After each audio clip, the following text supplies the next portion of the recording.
Hello everybody and welcome to round 3 of the GRENKE Chess Classic. I'm Trent here once again with Super Grandmaster Peter Leko.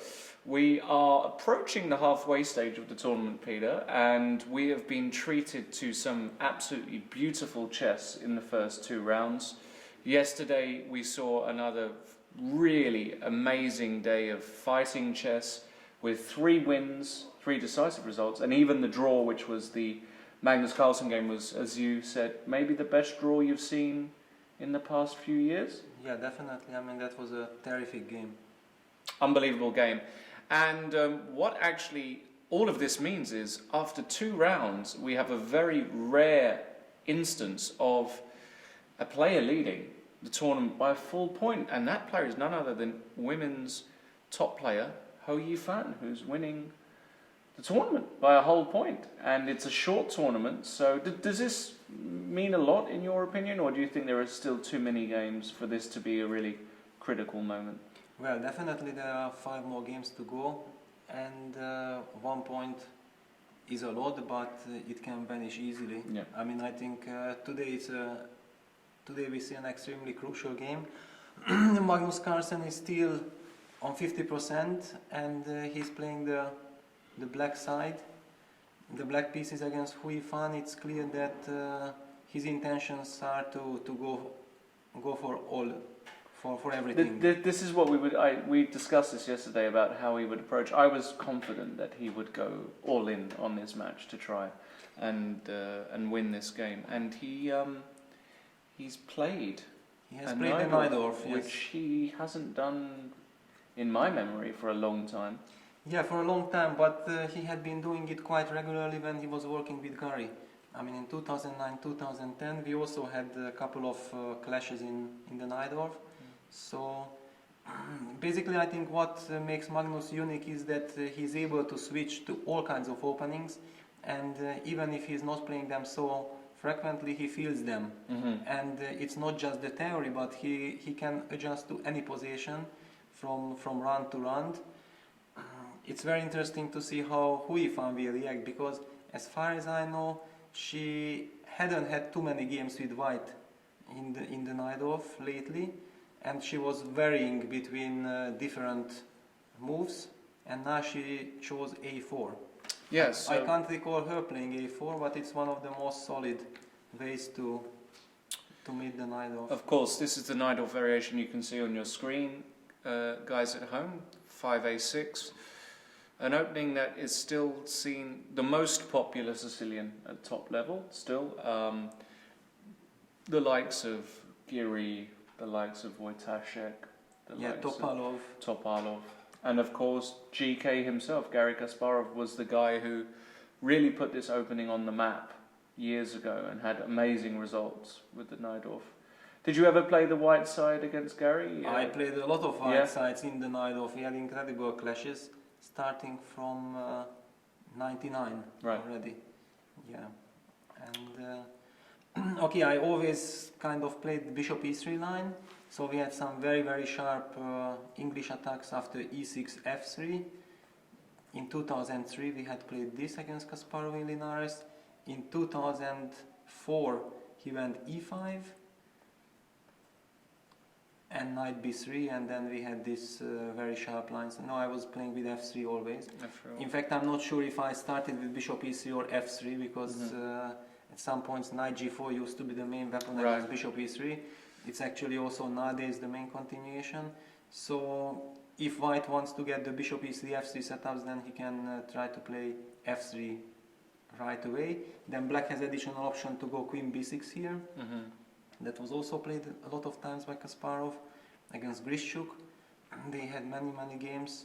So incredible, a lot of theory and very complex fight. I mean, those positions are always leading to some razor sharp fight. You actually also require a lot of theoretical knowledge. Of course, absolutely. Immensely. A4 is... well, this is what Hou Yifan... So Hou Yifan has gone for a line that is a way to get some kind of calm position, right? I mean, it can transpose into a lot of lines if black plays e6, you can play very classically with bishop e2 and bishop e3 and f4.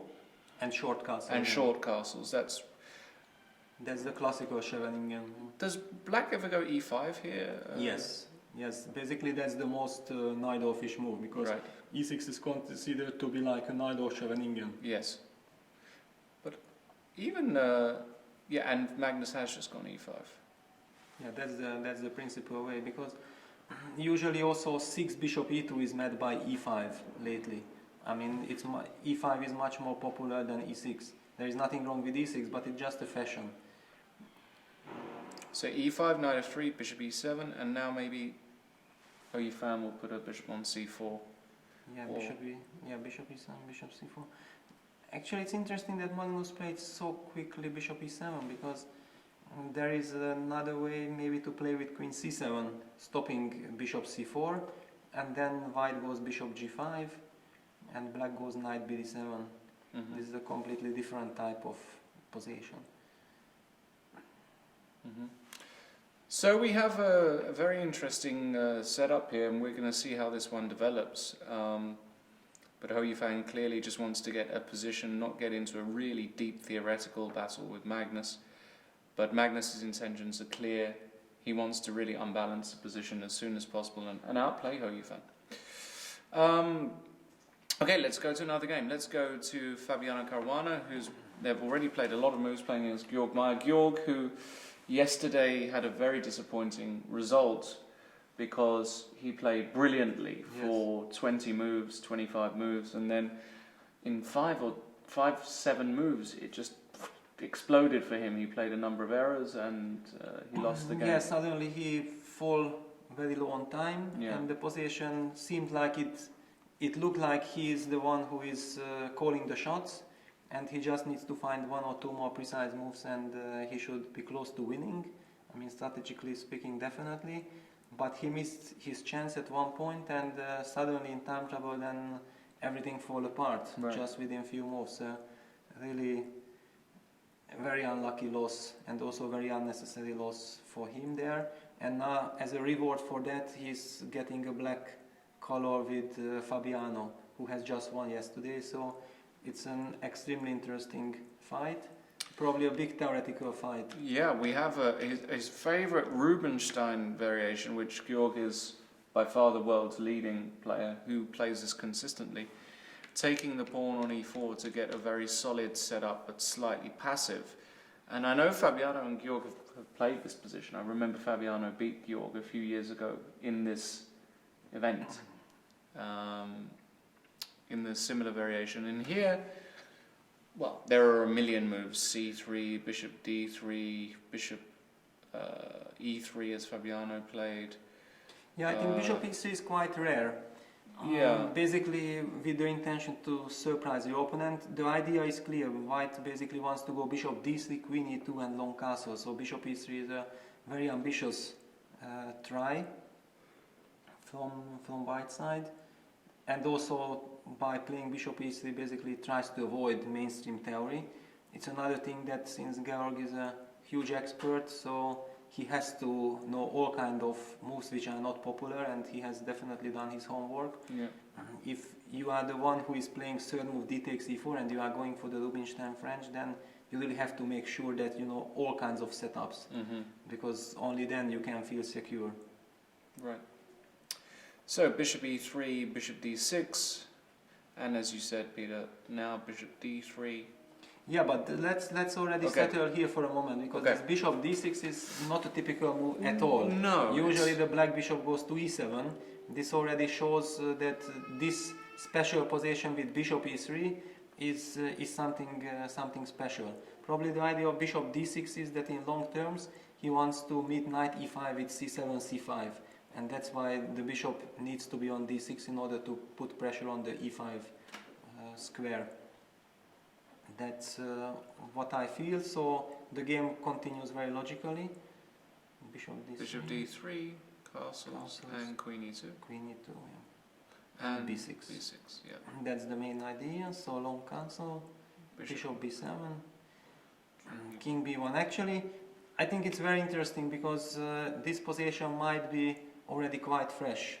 I don't know. I don't think that we have more than 5 games in the database for this position. And in modern theory, this is move 10, basically so-called standard position, but it's already with full of finesses. I remember that in my time, because I was the one who was for a very long time playing after third move, knight c3, knight f6, bishop g5, and I could reach this position, so maybe we can just go back there. After knight f6, bishop g5, d takes e4, knight takes e4, knight bd7, knight f3, h6, knight takes f6, knight takes f6 and bishop e3. I was working a lot on this bishop e3 move. Back then it was a novelty. When I first time started looking at it like 2003 or 2002. And but the point is that the pawn on h6 creates a target for white. So my idea was exactly to go bishop d3, queen into long castle, and then this g2, g4 idea gains in strength. So it might look completely similar, but in fact just with this inclusion of h7, h6, this is a whole new position. Then black chooses a completely different setup. Interesting. So actually we get the same position, but with the pawn on h7. So all those g4, g5s are not that dangerous. Right. Very, very interesting. Okay. So here Fabiano played king b1, which is a very natural move. The king is much better placed on b1. If black ever plays c5, it's out of the c line. Also, there are some ideas connected with queen d5 in some lines where actually black hits the a2 pawn. But that's with the bishop on e7. That's normally with the bishop on e7. I'm just saying in general, the king is just so much better placed on b1. And now c5, and immediately we reach an important moment where Fabiano, he's actually gained time, so he's still in this. The first move you would look at is d takes c5, right? Because obviously bishop takes c5 would run into this nasty idea.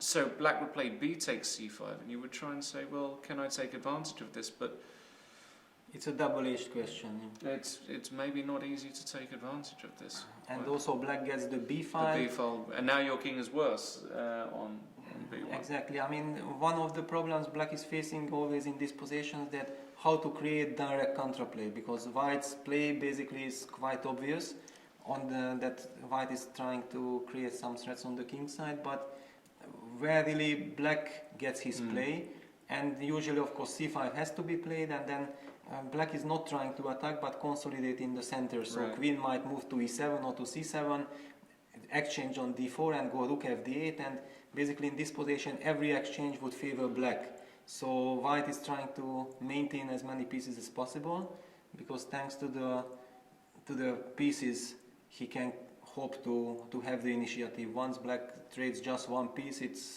he's almost completely out of danger. Right.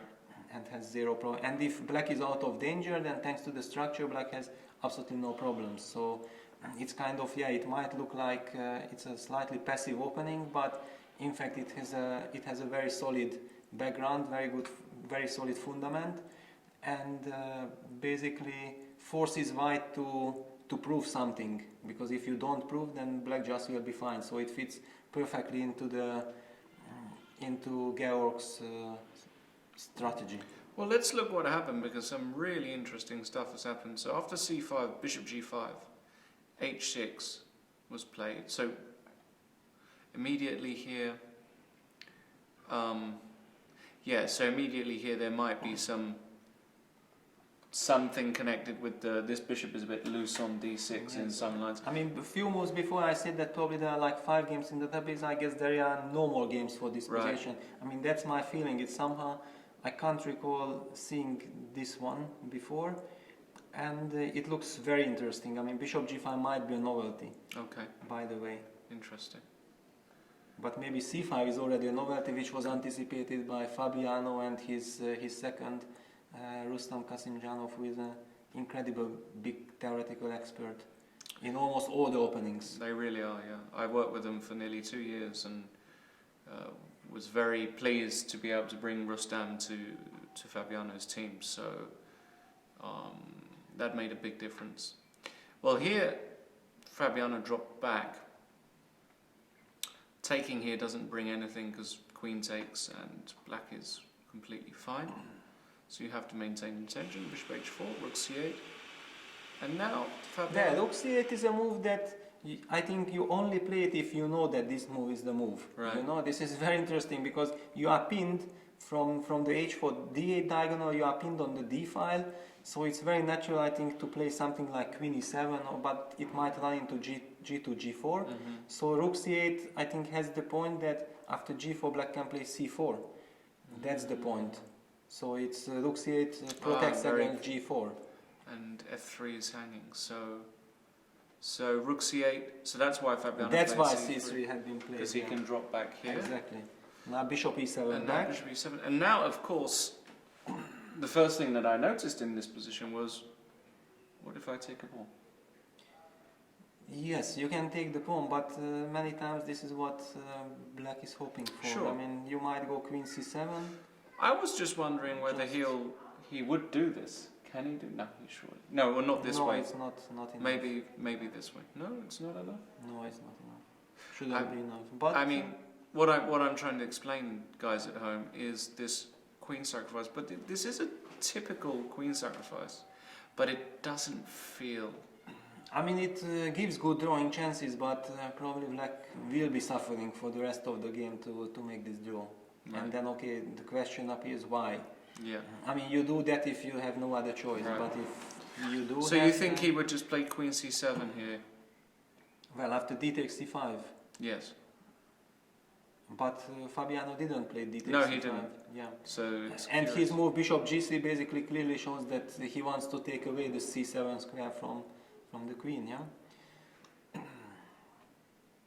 I mean, this is really stunning. I mean, this position, if the players would have not been prepared, I think just reaching this position, they would have both spent already like 1 hour each.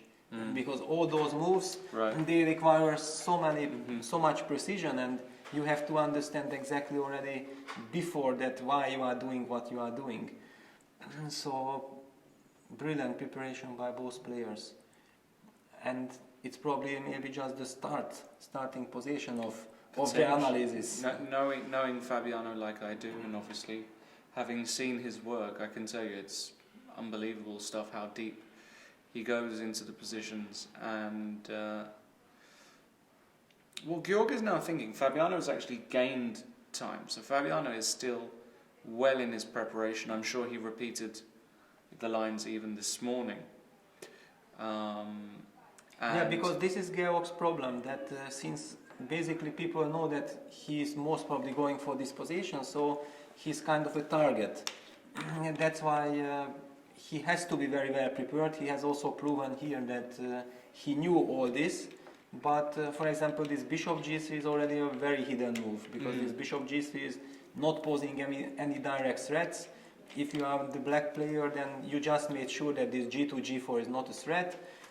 If d takes c5, you are so-called satisfied with sacrificing the pawn for compensation, and then you might think that, okay, that's enough for a game, because who will play this variation anyway, and once it will happen, I will go deeper and deeper later. Yeah. So bishop g3 might be a really unpleasant move, because where do you put this queen now? Because this is now seems like it's a threat to me. Okay, on one side it's of course unpleasant because it stops black from playing the routine move queen c7. On the other hand, black can also now sit back and say, okay, great, this bishop g3 is a good move, it stops queen c7, but there are no more g2, g4s in the position. And without g2, g4, it's very hard to imagine white really breaking through. With bishop g3, white basically says that, wow, okay, you have done your work, you have really played precise, so I'm now kind of trying to find a new angle. And after bishop g3, probably white's idea is to play like rook he1, knight e5 and put pressure in the center, and then later maybe with f2, f4 or whatever, sometimes sacrifices on f7 might be hang in the air in the future, also depending how black reacts. So, I mean, we will witness a very interesting game, that's for sure. Let's move to another game. Let's move to Aronian versus MVL. Both of these guys on 1 point, and Aronian with 2 draws, Enville winning yesterday against Bluebaum. And we have an English, and we have a reversed Sicilian. You know, when you said reversed, I was wondering how you're gonna call it. Yeah, is it what do they call it? The reverse Sicilian? Because you could get something. I don't know actually how to call it. I basically don't really know those names. I mean, I'm quite surprised that you do, and you even dare to say it. For me, this is something like I call that. This is the Maxim line, and also Grishuk had been playing it, so it's like the cat line of Maxim and Grishuk. Grishuk recently switched from this move order, but Maxim keeps on insisting on it. Okay. Well, the idea, of course, with e5 is to clamp down on d4, but when you do that, you do leave some weak squares. And also, white does have a move to go e3 and insist on playing d4, which is what happened. And after d4, already we reach a really interesting position where there have been a number of different lines. The question is whether black goes e4 or whether he takes and then goes e4. Yes, basically, Levon is considered from the white side as the bigger specialist of this line.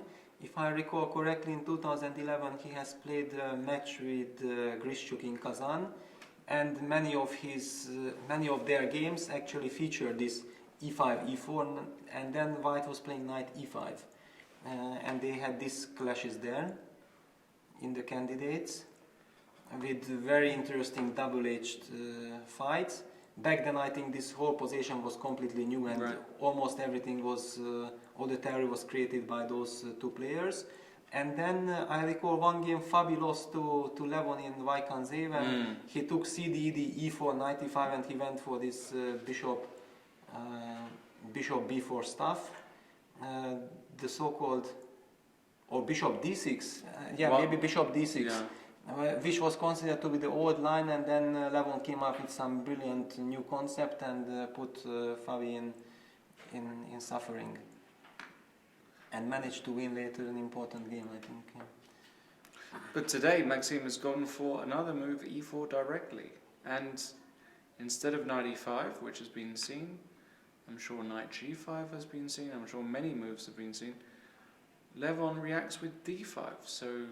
Yeah, but I think d5 was played already also by Levon himself, so it's not a novelty, because the resulting endgame looks quite familiar, like there had already been a couple of games for it. D takes c6, and now d takes c6. Black has got really, I suppose f takes g2, then cd7, cd7, queen d7. Yeah, then white probably just takes and takes on g2, and now he gets a nice endgame, because the d5 square is very important. I mean, this is a long torture. Yeah. This no really top player would love to go for black to such position. Which is why d takes c6. D takes c6. Yeah, it might look like black is doubling his pawns, but it's very important to keep the control of both b5 and d5 pawns. And after the queen exchange, the black king on c7 will have a nice. We should point out that queen takes f3. It's possible, but... but maybe you're getting chased with the queen. You are getting chased. Something like this, and then maybe even a move like this could be really unpleasant. Okay, white still has f3 and queen f2, but basically white is not really interested of keeping the queens on the board in this structure, because suddenly imagine black just goes queen e7 long castle, and he is extremely active, and not clear where the white king should go. And the whole strategy is to exchange the queens. Right. So, which is why Levon took on d8, king takes d8, g takes f3. Yeah, so both sides have double pawns, and I think this is a position which doesn't matter how strong you are, it's very difficult to evaluate correctly. I mean, correctly or just to evaluate it at all, because it looks completely double-edged. White has his potentials, also black has his potentials, so it requires great skills to play these positions really well. Let's see what happened. Well, Maxime played king c7, and now Levon went for b3. Clearly he doesn't want to go e4, this looks very ugly putting these pawns here and leaving this square open, so he puts the bishop on the long diagonal, bishop b7, bishop b2. And Maxime immediately takes control of the open file with rook d8. And now Levon plays a very Levon-esque move. h4. This is typical Levon. Looks like a completely random move. But it's very natural in this position, because if white is allowed to go h4, h5, then suddenly if white managed to exchange the pawns on the h and open up the h5, then he certainly benefits. And also he had this slightly weak pawn on h2. So with h4 he's immediately doing... And also we should mention that black was playing bishop e7, rook d8 to be probably in time to stop white from castling long. Also, yeah, because right. because otherwise we can ask, why did black really play bishop e7, rook d8? But probably that was the point. Stopping long castle. However, this h4 was blitzed out, and if I see correctly, Levon is 1:45 on the clock. Right, yeah? So exactly. So everything played a tempo. Yeah, and here Maxime played g6. Stopping h5. Stopping h5. And now Levon played knight e4. Very interesting.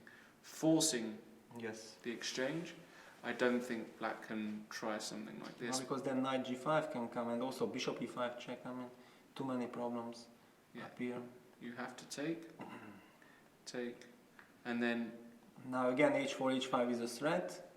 h5 is a very classical way, also fixes the weakness on h4. Levon then playing very quickly, so he's seen all of this before. Bishop to e5 check. Yeah, forces basically bishop d6. Yeah, because king b6. That's very ugly. I mean, you don't want to put the king there, and also the bishop on e5 looks extremely strong. No, you're not gonna play like this. And he also didn't. He didn't play this. He didn't play this. No, bishop d6, of course, stability. Bishop f6. Yeah, he avoided it. And rook e8. And actually we have one more move already. Attacking this pawn, and Levon decided just to consolidate his center with f3. Not worrying about check, because the king can just come up to e2. The bishop can come to h3. The bishop is not coming this way, so the bishop most likely will come... Yeah, today we are witnessing some deep preparation by players. Yeah, really deep, yeah. It's the Caruana-Georg Maia game is already a very interesting clash of preparations, and okay, Levon came up with something really interesting. This is the risk what you are facing when you stick to one line, like Vachier in this game, that it gives the chance for Levon to prepare something special for this game. But I don't think that he prepares specially for this game. He prepares in general, of course. And then suddenly he knows that today there is a chance that I might use that work that I have done before. It's always pleasing. We also don't know, however, if Levon really believes that his position is better, or he just thinks that this is an interesting try, and let's try to put pressure on the opponent. The position is hard to evaluate. I mean, it does feel like that white has potential on the king side, yeah, because his pawns are more mobile.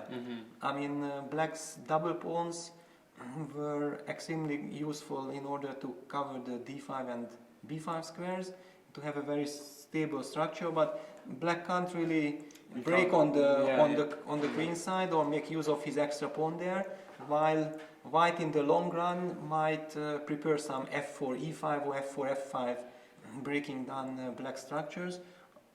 On the king side, it's of course much easier said than done, because it's not obvious how you're gonna start pushing these pawns, but if you know that you have this possibility in the future, it's already more than enough to please a top player, because you know that you are good enough. If there is a chance, you will make those pawns move forward. Okay, let's go to the last game in the round, Bluebaum versus Naidic, and we have a Catalan with a very quick d takes c4, so now we have a main position Catalan. Yes, but with a6, castles, knight c6, yeah, this used to be popular at some times, and it's kind of a very ambitious way to play in the position, but lately it went out of fashion, because it's considered that white gets extremely good compensation for the pawn, and it's too risky for black, and that's why the black players already don't like to give this possibility. Yeah, I suppose years ago the idea was to go rook b8 and b5 very quickly and keep hold of this extra pawn, and white claims that he gets tremendous play in the centre and development, and in fact Matthias Blöbaum now plays a move which, if you've never seen this move, looks like a move a beginner would play. Actually, you put your bishop in front of the pawn you're supposed to advance to take advantage of your central majority. If you didn't know this move was played by Matthias, you would say this is played by 1500, but actually it's a very deep idea. Yeah, I think it's a very deep idea, and I also think that it's a novelty. Wow. At least I can't recall it, because white really had different type of plays here. For example, e2, e3 used to be the main classical move, because you want queen e2 and rook d1, and then see how black tries to protect or hang on to his pawn on c4. Accordingly, you will place your pieces maybe with rook d1, knight e5, or later to go already e3, e4 once your queen is on e2 and rook on d1. So this used to be, for a very long time, considered to be mainline. I think I had a very big game against Anand in Morelia, where I played like this with white, and I had tremendous compensation, and I was close to winning, but finally Vichy miraculously escaped and even managed to beat me. Okay. And there, that was something really incredible. And what became very fashionable lately, if white wanted to avoid mainstream theory, then just to go bishop g5. And once the bishop is out, then to go e3, and give up the bishop later for the knight on f6, and then with queen e2, rook c1, attack the c4 pawn. And if black hangs on to the pawn with b5, I mean with rook b8, bishop d7, b5, because black really needs to be careful how to protect that pawn, then white goes finally b2, b3, and after c takes b3, a takes b3, they get this structure where the knight on c6 is misplaced, and suddenly the white rook on... We can maybe make some moves just to illustrate, because this is so let's just say bishop e7, let's say e3, bishop d7 in order to be able to play b5, so queen e2, b5, rook c1, for example, black plays rook b8, white goes b3, c takes b3, a, b, short castles, and now knight e1. This is very typical, that suddenly, now that you have, of course now pawn on a6 was hanging, maybe black could have protected it somehow, but I'm just telling the general idea. And the white knight is heading to d3, and basically white doesn't need this dark squared bishop. And after bishop takes f6, if black takes back with the bishop on f6, then the c5 square is also unguarded by black. So those are the strategical ideas. Of course, black plays knight b4, and we have seen a couple of games, I think, for this position. It's considered that white has enough compensation, but black was kind of holding on. So bishop g5 is not the reason not to play this variation with black. But so bishop e3 is a very, very deep idea. Actually, it has similar ideas. Similar ideas, yeah. Because like in the game, then also I think we immediately get the answer. And queen c1. Yes. What white has in mind. b5 and b3. C takes, a takes. Bishop comes to d6. Yeah, now at least the black bishop gets to d6. So very, very interesting position. Another theoretical battle. And knight e1. So was played? Yes, was played. Yeah. Knight's a very interesting position, because feeling-wise, you would even consider that maybe I can go knight b4. Oh, that's I can the first move. Exchange. That's the first move I feel here. Knight b4, takes, and you claim that you already have a pawn and you have the light squares and so on. But one should also not underestimate white's stability, because I might go f2, f3.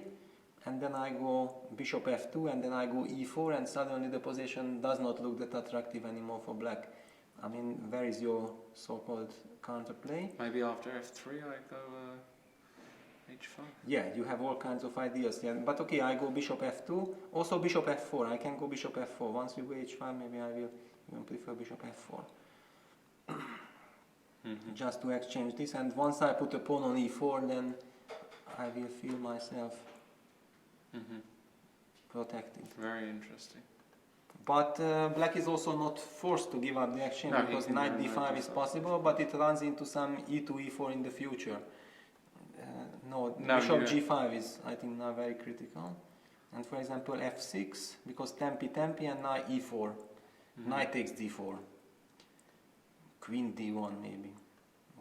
Yeah, queen d1. And then please try to understand what's going on. I mean, crazy. You really need a good cup of coffee and 20 minutes calculation in order to understand what's going on. But very interesting. Very interesting. By Bluebell. Yeah, who's clearly done a lot of work for this tournament. In general, as we already said, that he is extremely hard worker, and he has many ideas. Also yesterday in the game against Vachier, as I understood after the game in the press conference, both players were claiming that it was kind of their preparation, but since the line was so complex and they did not expect each other to go for that line, they could not exactly remember what they really had prepared. This is another problem of modern chess, that you do a lot of preparation, but when it's not given the chance that you play it when you are expecting to get that position, then you might not be able to recall all the finesses of the position, because thanks to the computers you can make much deeper analysis, but it's not the same like before, when you had about one position, let's say half a page of analysis. Now with computer you have 20 pages of analysis, so the number of lines and possibilities are growing, and if you really want to do a good preparation, you are supposed to be checking also the computer moves and all kinds of moves, and that requires brilliant memory. Absolutely.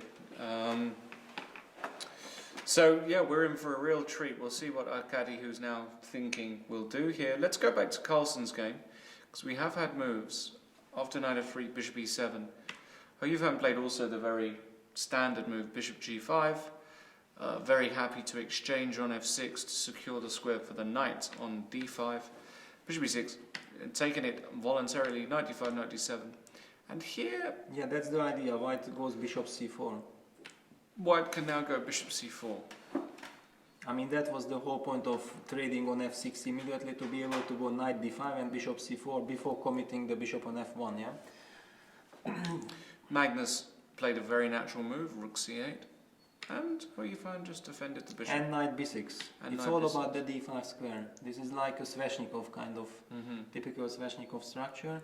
Actually, all those knight dwarfs with e5s many times lead to similar positions, like in the knight d5, bishop e7, bishop takes f6, bishop takes f6, c3 variation. Exactly.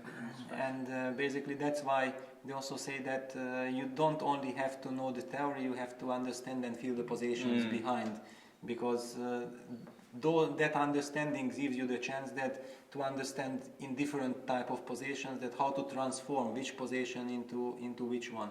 Then you feel the nuances that here I should try to liquidate to Sveshnikov because this is a good structure. Here I should not, because this is maybe a bad Sveshnikov. This is how the top players are basically orientating themselves. And well, now Hu Yifan has to make a move. Well, she has to do something. It's a moment where some forcing variations are available. And now also forced. Yeah, you just can't keep the tension. You can't keep the tension. Now, the first move you analyse is knight takes b6, queen takes b6. But then you are forced to take on e6. Then you're forced to take on e6. And you don't really play c3. c3. Yeah. And okay, it feels like black solved all his problems. It shouldn't be anything serious, but white has a very solid position. It's a typical maneuvering position, because this bishop is still not... Yes, but thanks to this structure with the e5, e6, d6, because if the black pawn instead of e6 would be on f7, then white would be claiming a clear advantage. Yes. Thanks to the potentially weak square on d5. But this e6 pawn is extremely useful, and black has the idea to go queen c6, for example b5, bishop d8, bishop b6, activate the bishop from that diagonal, and then we would be seeing something like yesterday's game Karlsruhe, where Levon had that bishop on that diagonal targeting the f2 pawn, and the white knight on f3 stuck. So the next couple of moves will be Actually important here to... I don't believe that she can just drop back here. That looks extremely wrong to me. Yeah, because then you just exchange on d5. Yeah, in fact, you can choose taking with the bishop or with the knight. Both have their pros and cons.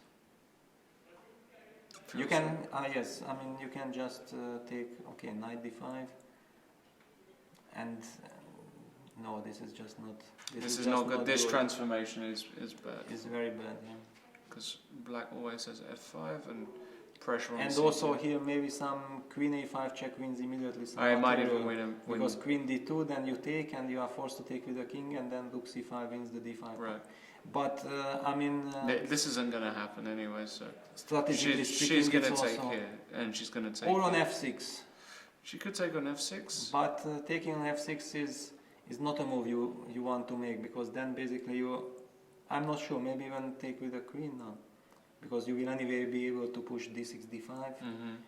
I mean, it's clear that black is very comfortable and no problems whatsoever, but she is facing now a problem, because she has to make a choice.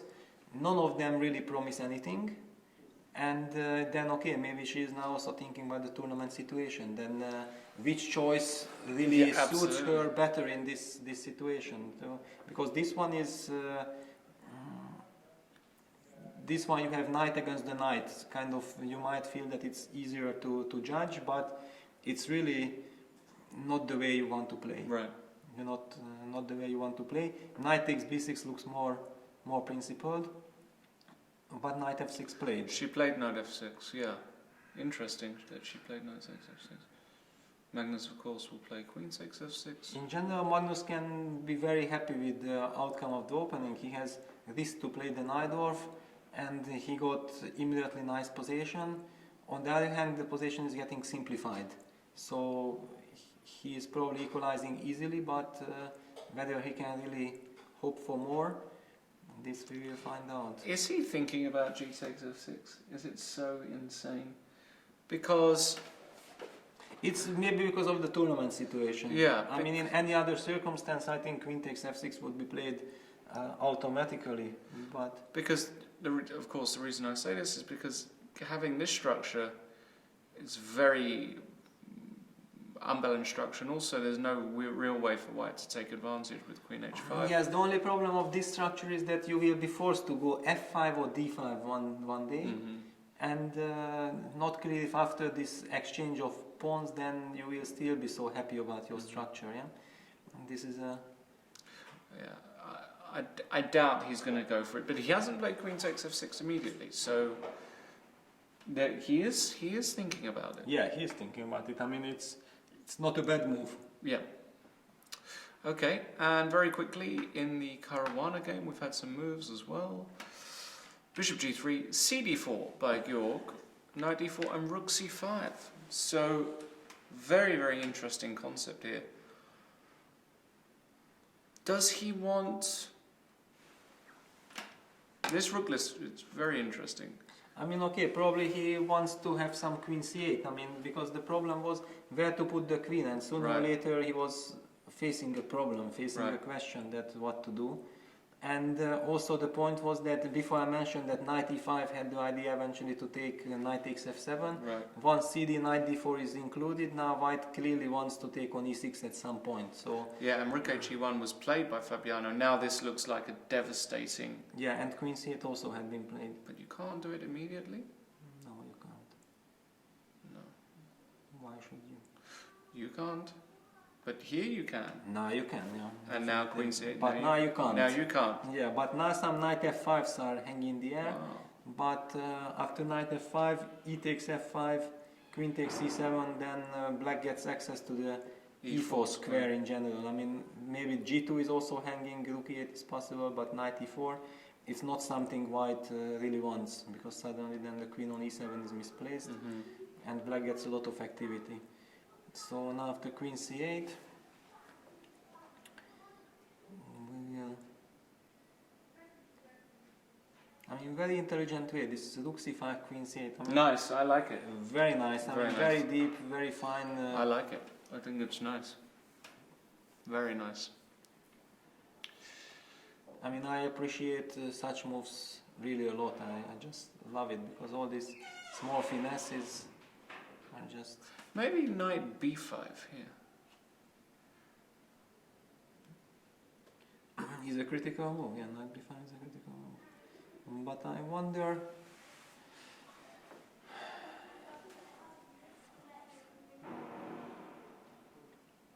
Can I take on g2? You are more than welcome. Yes, but let's see. You still don't see my idea, so at least I believe. I haven't seen your idea, which makes me feel sad. Yes. Well, I also haven't seen it before, but what is your idea? No, my idea. If you go rook g1, then I can go queen b7, and I have the long diagonal immediately and access to the f3 square. Okay. So bishop f3. So basically, you are forced to play f2 f3. Okay. And then I have bishop h3, and suddenly I'm claiming that with rook c5 was brilliant because I have bishop f5 in the future. Wow. It's pretty amazing, that.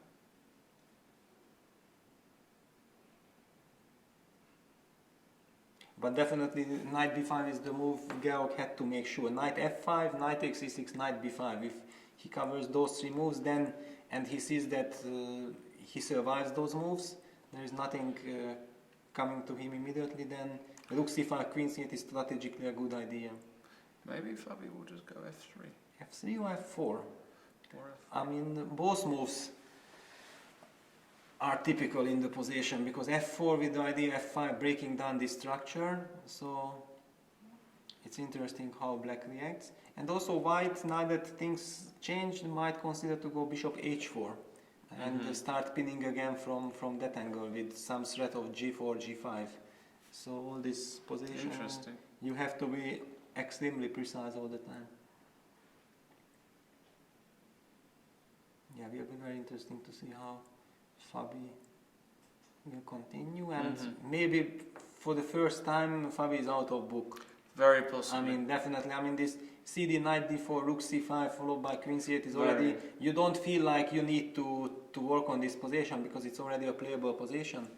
It's kind of clear that it will be a long struggle, and in modern times the preparation is basically so that you are guaranteed a rich game, and it's nowadays you can never come up with a winning novelty.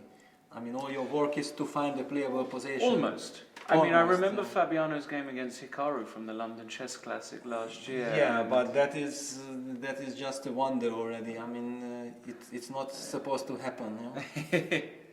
But it did happen. It still happens sometimes that these top players find a winning novelty.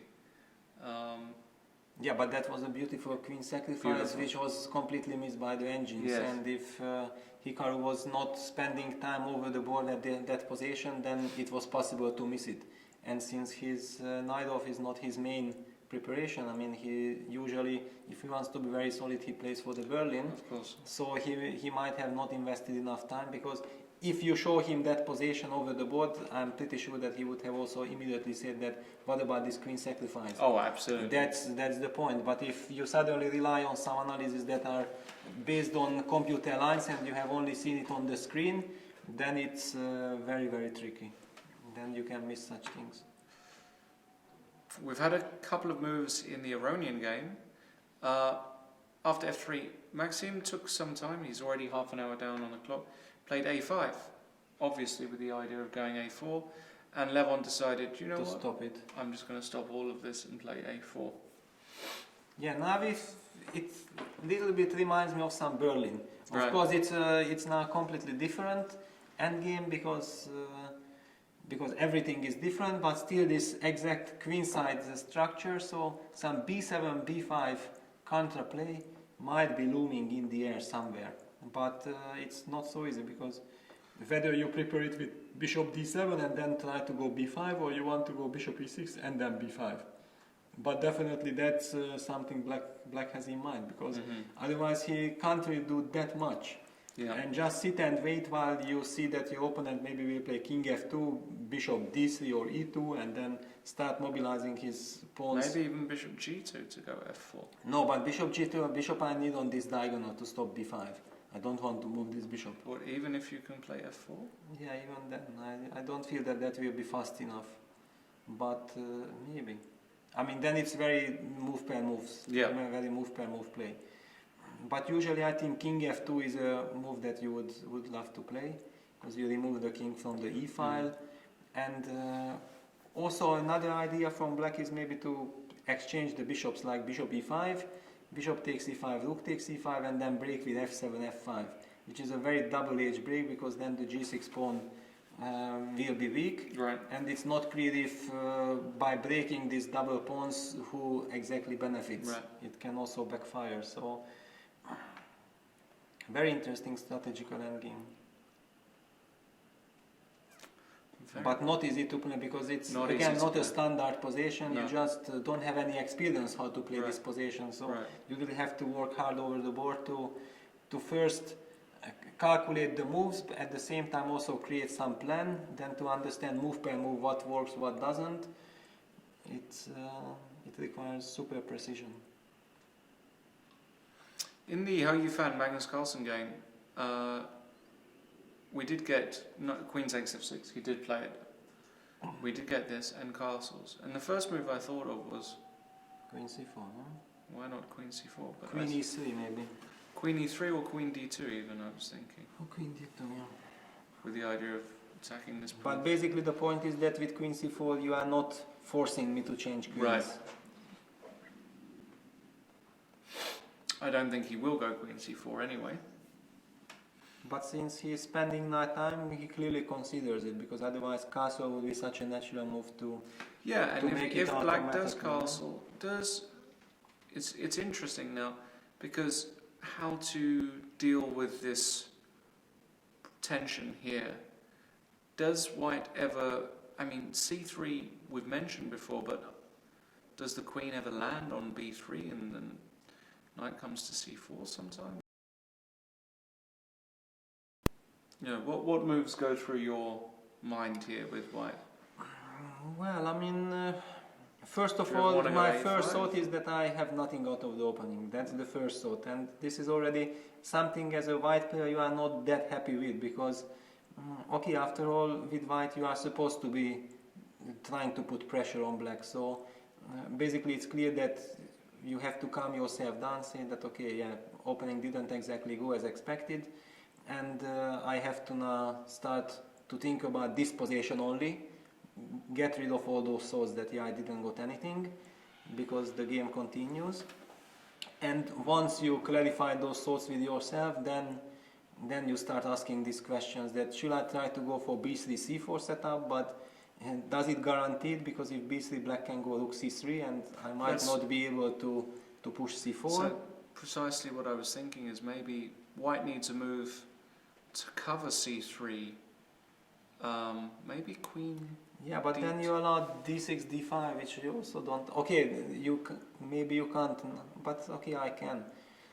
But it's already a question that who plays for what, yeah? Because after d5, e d5, I can take queen d5 with a very comfortable endgame, but probably a drawish endgame. And I can't go a5 here, no? Okay, you can. Yeah, you can. Then d takes e4, queen e4, knight d5 is met by knight g5. And then suddenly it works for you.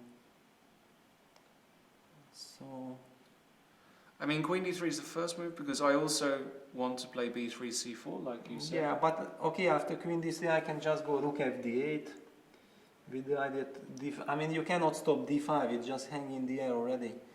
And if I go b3, then d5 a5 is my idea. You can go knight a8, but I'm not. Yeah, but somehow I'm so much not believing in this. Yeah. But also I can just switch. I can even go knight d7 after b3. I mean, rook fd8, b3, I just switch to d7 and say that if you go c4, I'm gonna break you with b5, and you stepped into knight c5. I mean, sure, no, I don't like the fact that knight c5 comes with tempo, but I just thought. And also some idea like just putting the knight on f6 and then playing for d5 and also b5 break. I mean, something like this, I don't know. Is this so bad? The knight comes to d2. No, it's not bad. I just feel like you're not fighting for anything. I don't think she's fighting. I can go b5 and yeah. Okay, this is psychological, yeah, because okay, black equalized so easily. Yes.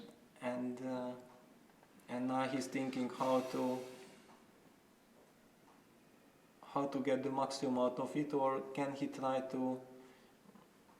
It's a strategical moment, yeah. I mean, I'm really interested to see how Magnus will continue this position. Very interesting. And we have had a move, by the way, in the Fabiano game. He moved reasonably quickly. He put the bishop on e5. Now bishop to hg2 really feels too much. Yeah, it just can't be played. And so now it's back over to... But maybe let's just show why not bishop g2. Well, I mean... For a number of reasons, yeah. I mean, rook g1 is, for example, possible. No? Rook g1, and if bishop h3, like before... No, the bishop h3 is not a move. I mean, it's not even a move. That was a move, and knight was on b5, and the bishop was on g3. So if queen b7, even f3 again. Then f3, and this will end in mate. Yeah. I mean, bishop h3, and then maybe I can just take. Anyway. Maybe you can take, but you can maybe just win by rook g3 and... Rook g3 is also good. No, I just want to illustrate some ideas to our audience where, you know, maybe this is just...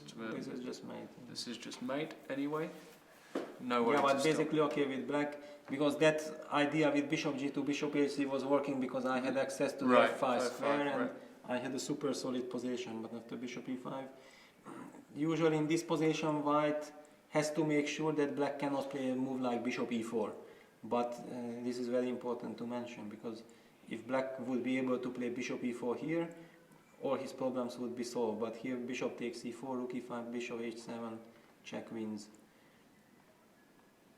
So if the black king would be on h8, then black could play bishop e4 and black equalized, and there are no problems. Right. Because he managed to change the desired one pair of minor piece. So another idea is sometimes... Well, I mean, yeah, if black cannot make use of this fact that the bishop on e5 is now not protected, then f2, f4, and or g2, g4 is coming, yeah. Very good move, I think, bishop e5. Yeah, okay, now, but again, as all these things are based on calculation, because if after knight d7, then probably white is planning to take bishop g7, and of course this has to be calculated. King g7, knight takes e6, f e6, queen e6, and now I have knight f6.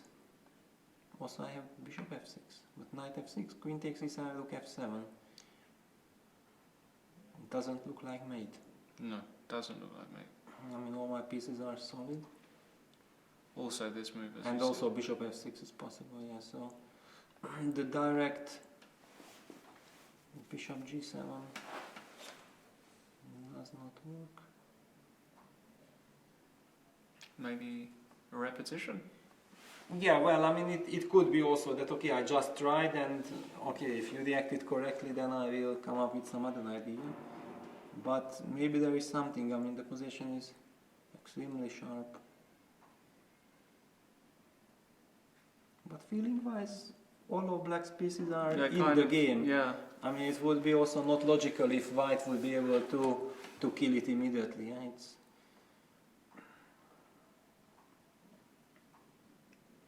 very, very interesting. Interesting. Okay. Okay. Well, look. I think this is a good moment for us to take a quick pause. We're about an hour, bit over an hour into the games. All four games very interesting. Four very different games, very different structures. It's not like we've got four Berlins on the board. We've got all kinds of different positions. Got an ending in the Iranian game. We've got some kind of middle game in Hou Yifan. We've got a very complex middle game in the Caruana game. And we're still pretty much in the opening in the Bluebaum-Neidich game. So lots of chess still to be played. We'll be back in a few minutes to continue the coverage. Don't go anywhere.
So we're still in Karlsruhe after round 6 and we're talking with international master Nicolas Lubbe.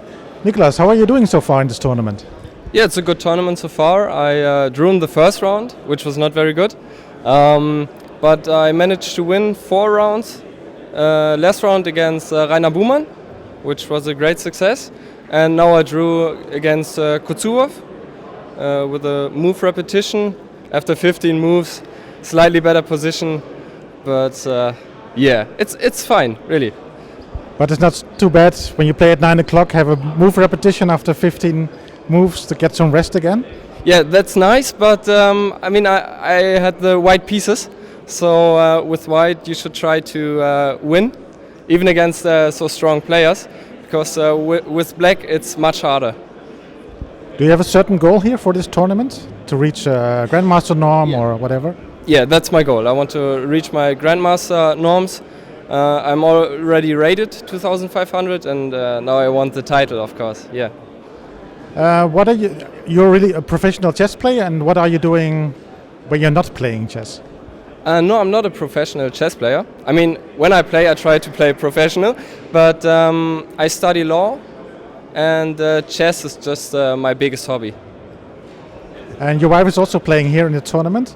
How is she doing? She started off very good, but in the last few rounds, she had some tactical positions and lost a few games. So, but she's trying to recover, and I hope she's still achieving her goal of winning some ELO points. You're also writing a blog about this tournament here. Can you tell us something about that? Yeah, we are writing a blog in German on our homepage lobeschach.de, and we just try to give impressions of a tournament to chess players who cannot manage to be here, and just give them some insights of what it is to play tournaments. And how do you like this tournament so far? It's one of the biggest opens probably in the world. Yeah, it's I really love it to be around so many chess players. Also it's some kind of crazy sometimes. But yeah, of course, seeing Magnus Carlsen playing is really great. Great chance. I never saw him before playing, and yeah, I really like it. Is it inspiring for you when you have these top players playing in the same hall? Well, maybe not in the same hall, but yeah, Magnus for me is really inspiring because he never just draws or gives up. He plays until the end, and I really like that. So were you a bit disappointed about the draw he played yesterday? Well, I play in Groningen in a team with Matthias, and so no, I'm not disappointed, because you know I won a few times against Matthias in blitz chess, and he blitzed against Magnus, so maybe I would have some chances, but no, I'm happy for Matthias that he drew. Very good. It's a very exciting tournament and a very good start, of course, of the tournament. But yourself, what are you going to do after this tournament? What is your next plans in the world of chess and your next tournament?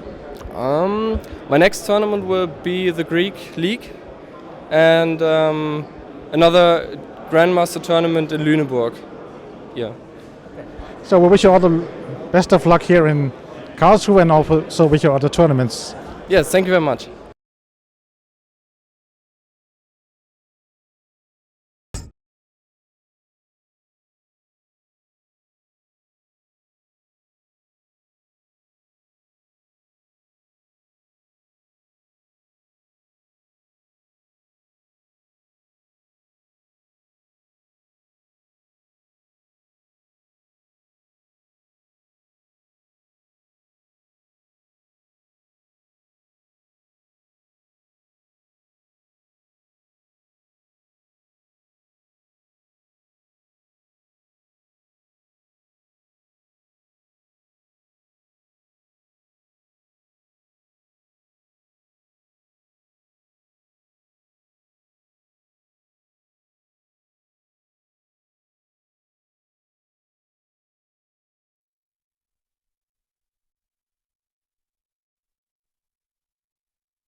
Hello everybody and welcome back to round 3 of the GRENKE Chess Classic. I'm Lawrence Trent with the one and only Peter Leko. We're both armed with some very hot tea because we're actually in the coldest room in the building here. We're kind of like that.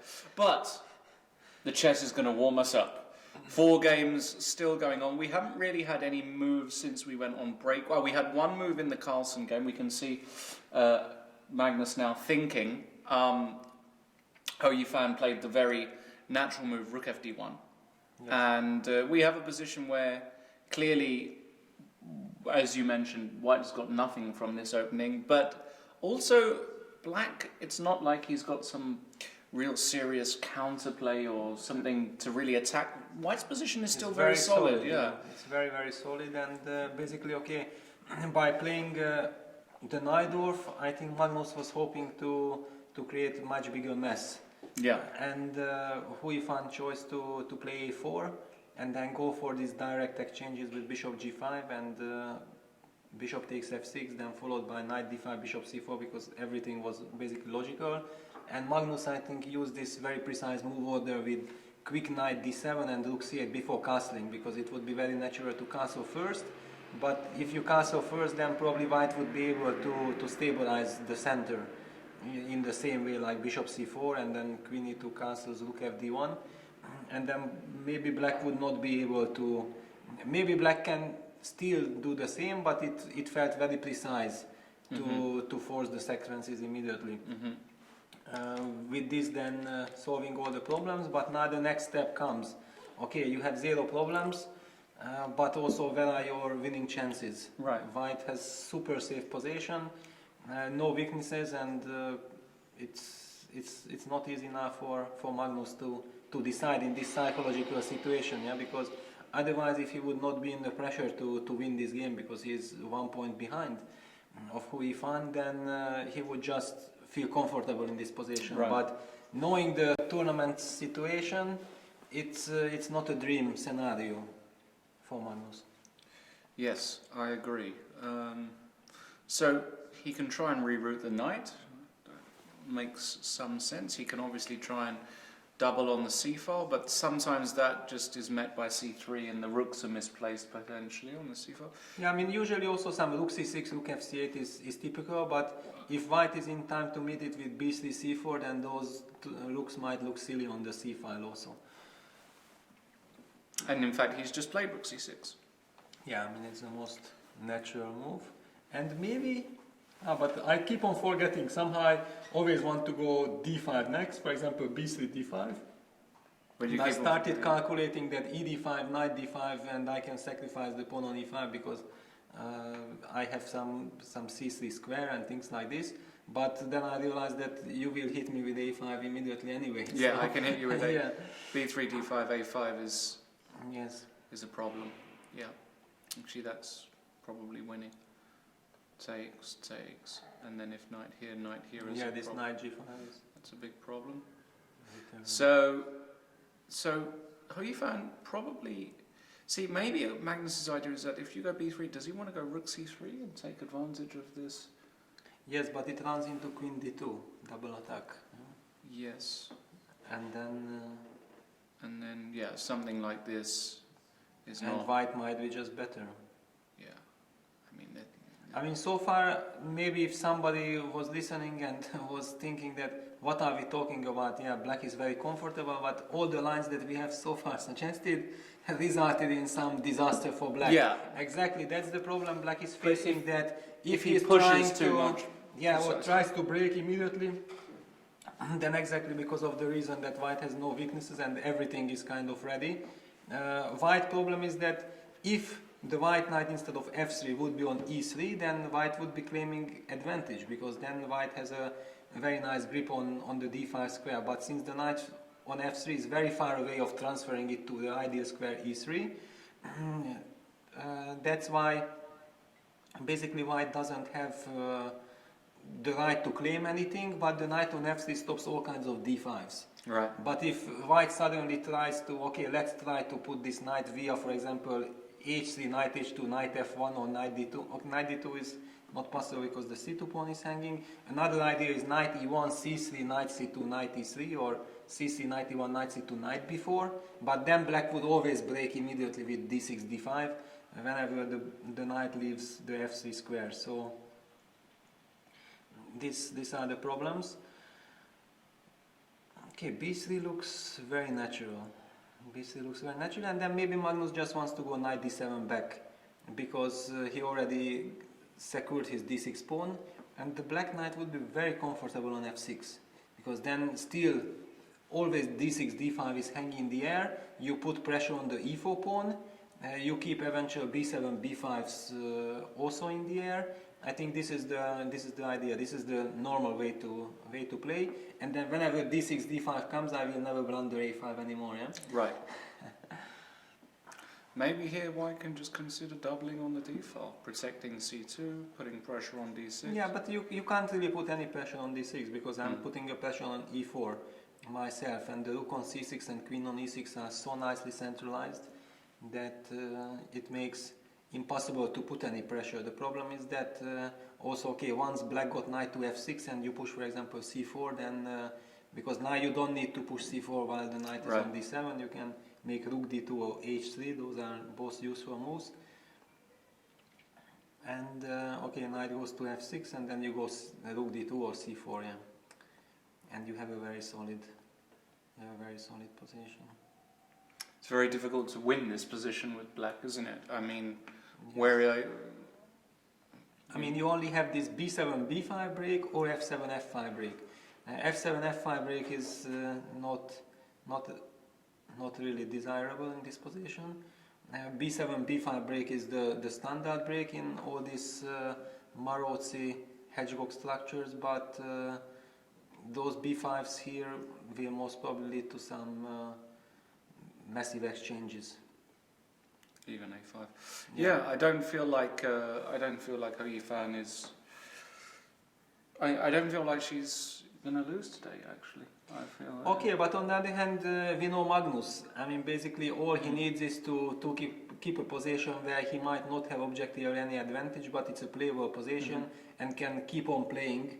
And you can't win this position quickly, but if you manage to keep the game going, and for example something like knight d7, knight f6, then even h6 just to also stabilize the king side, then slowly you wait.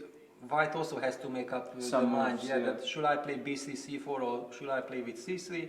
If time is ticking down and you might reach move 30 and you both only have 10 minutes, then already you might have some chances. So, and the game is still full of life. I mean, maybe that's exaggeration, but it's not as simple as it might look. There is still life in the position. Position that's really interesting is Bluebaum versus Naidic.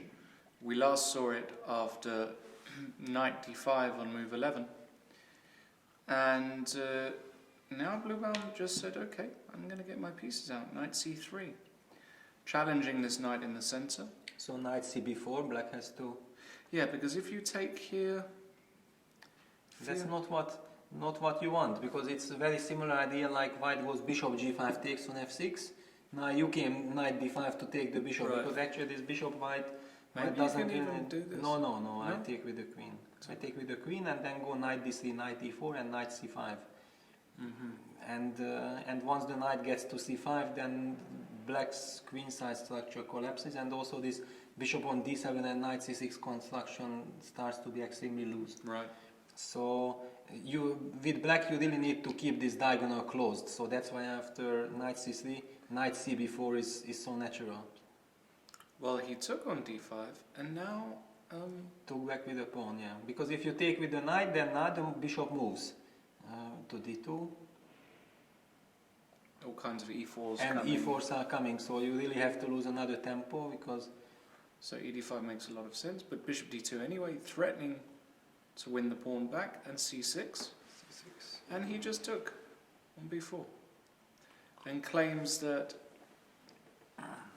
huge positional compensation. Yes, well, that is out of question. The question is it more or not? Because it's also hard to imagine that white can really be better in this position already. I mean, black seems to be... solid enough. Really. Solid enough, yeah. I mean, okay, bishop d6. You can play no e4. No.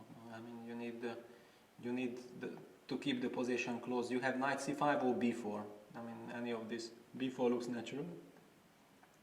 But then, okay, I even have, okay, a5, but a5 is tricky because I haven't castled yet. So you might give some queen e3 checks, and then we will have, once we took on a5, then we get those positions similar to yesterday's blue bound, when suddenly black had problems of castling. Not clear if white can really make big use of it, but it's potentially dangerous. So castle would be very natural, and then white plays queen c3, followed by e3, doubling on the a file and claim that I'm super solid, super safe, and I will decide when and how I want to take that pawn back from on a6. But still, it feels like black should be okay. Black should be okay. Yeah. And white really never wants to go e4, right? It's just yeah. Too This much. is nice. Then I just take and castle, and then very happy that the position opens up, because white's big compensation is based on that the position is closed. Once you open it up, I don't There's don't no believe in merit it. to this? Well, luckily for you, it's possible. No, I can see it's possible. Yeah, it's possible. But I mean, also after e4, d4, bishop e4, because anyway I will be in time to castle. I maybe can even just protect now my pawn, with queen c7.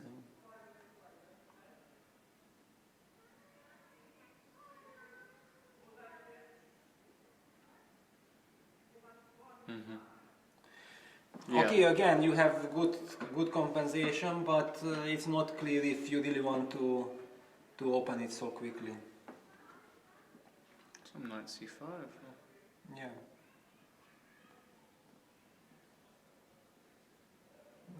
I don't know. Okay, just I don't feel that this position is critical, so I cannot take it too seriously.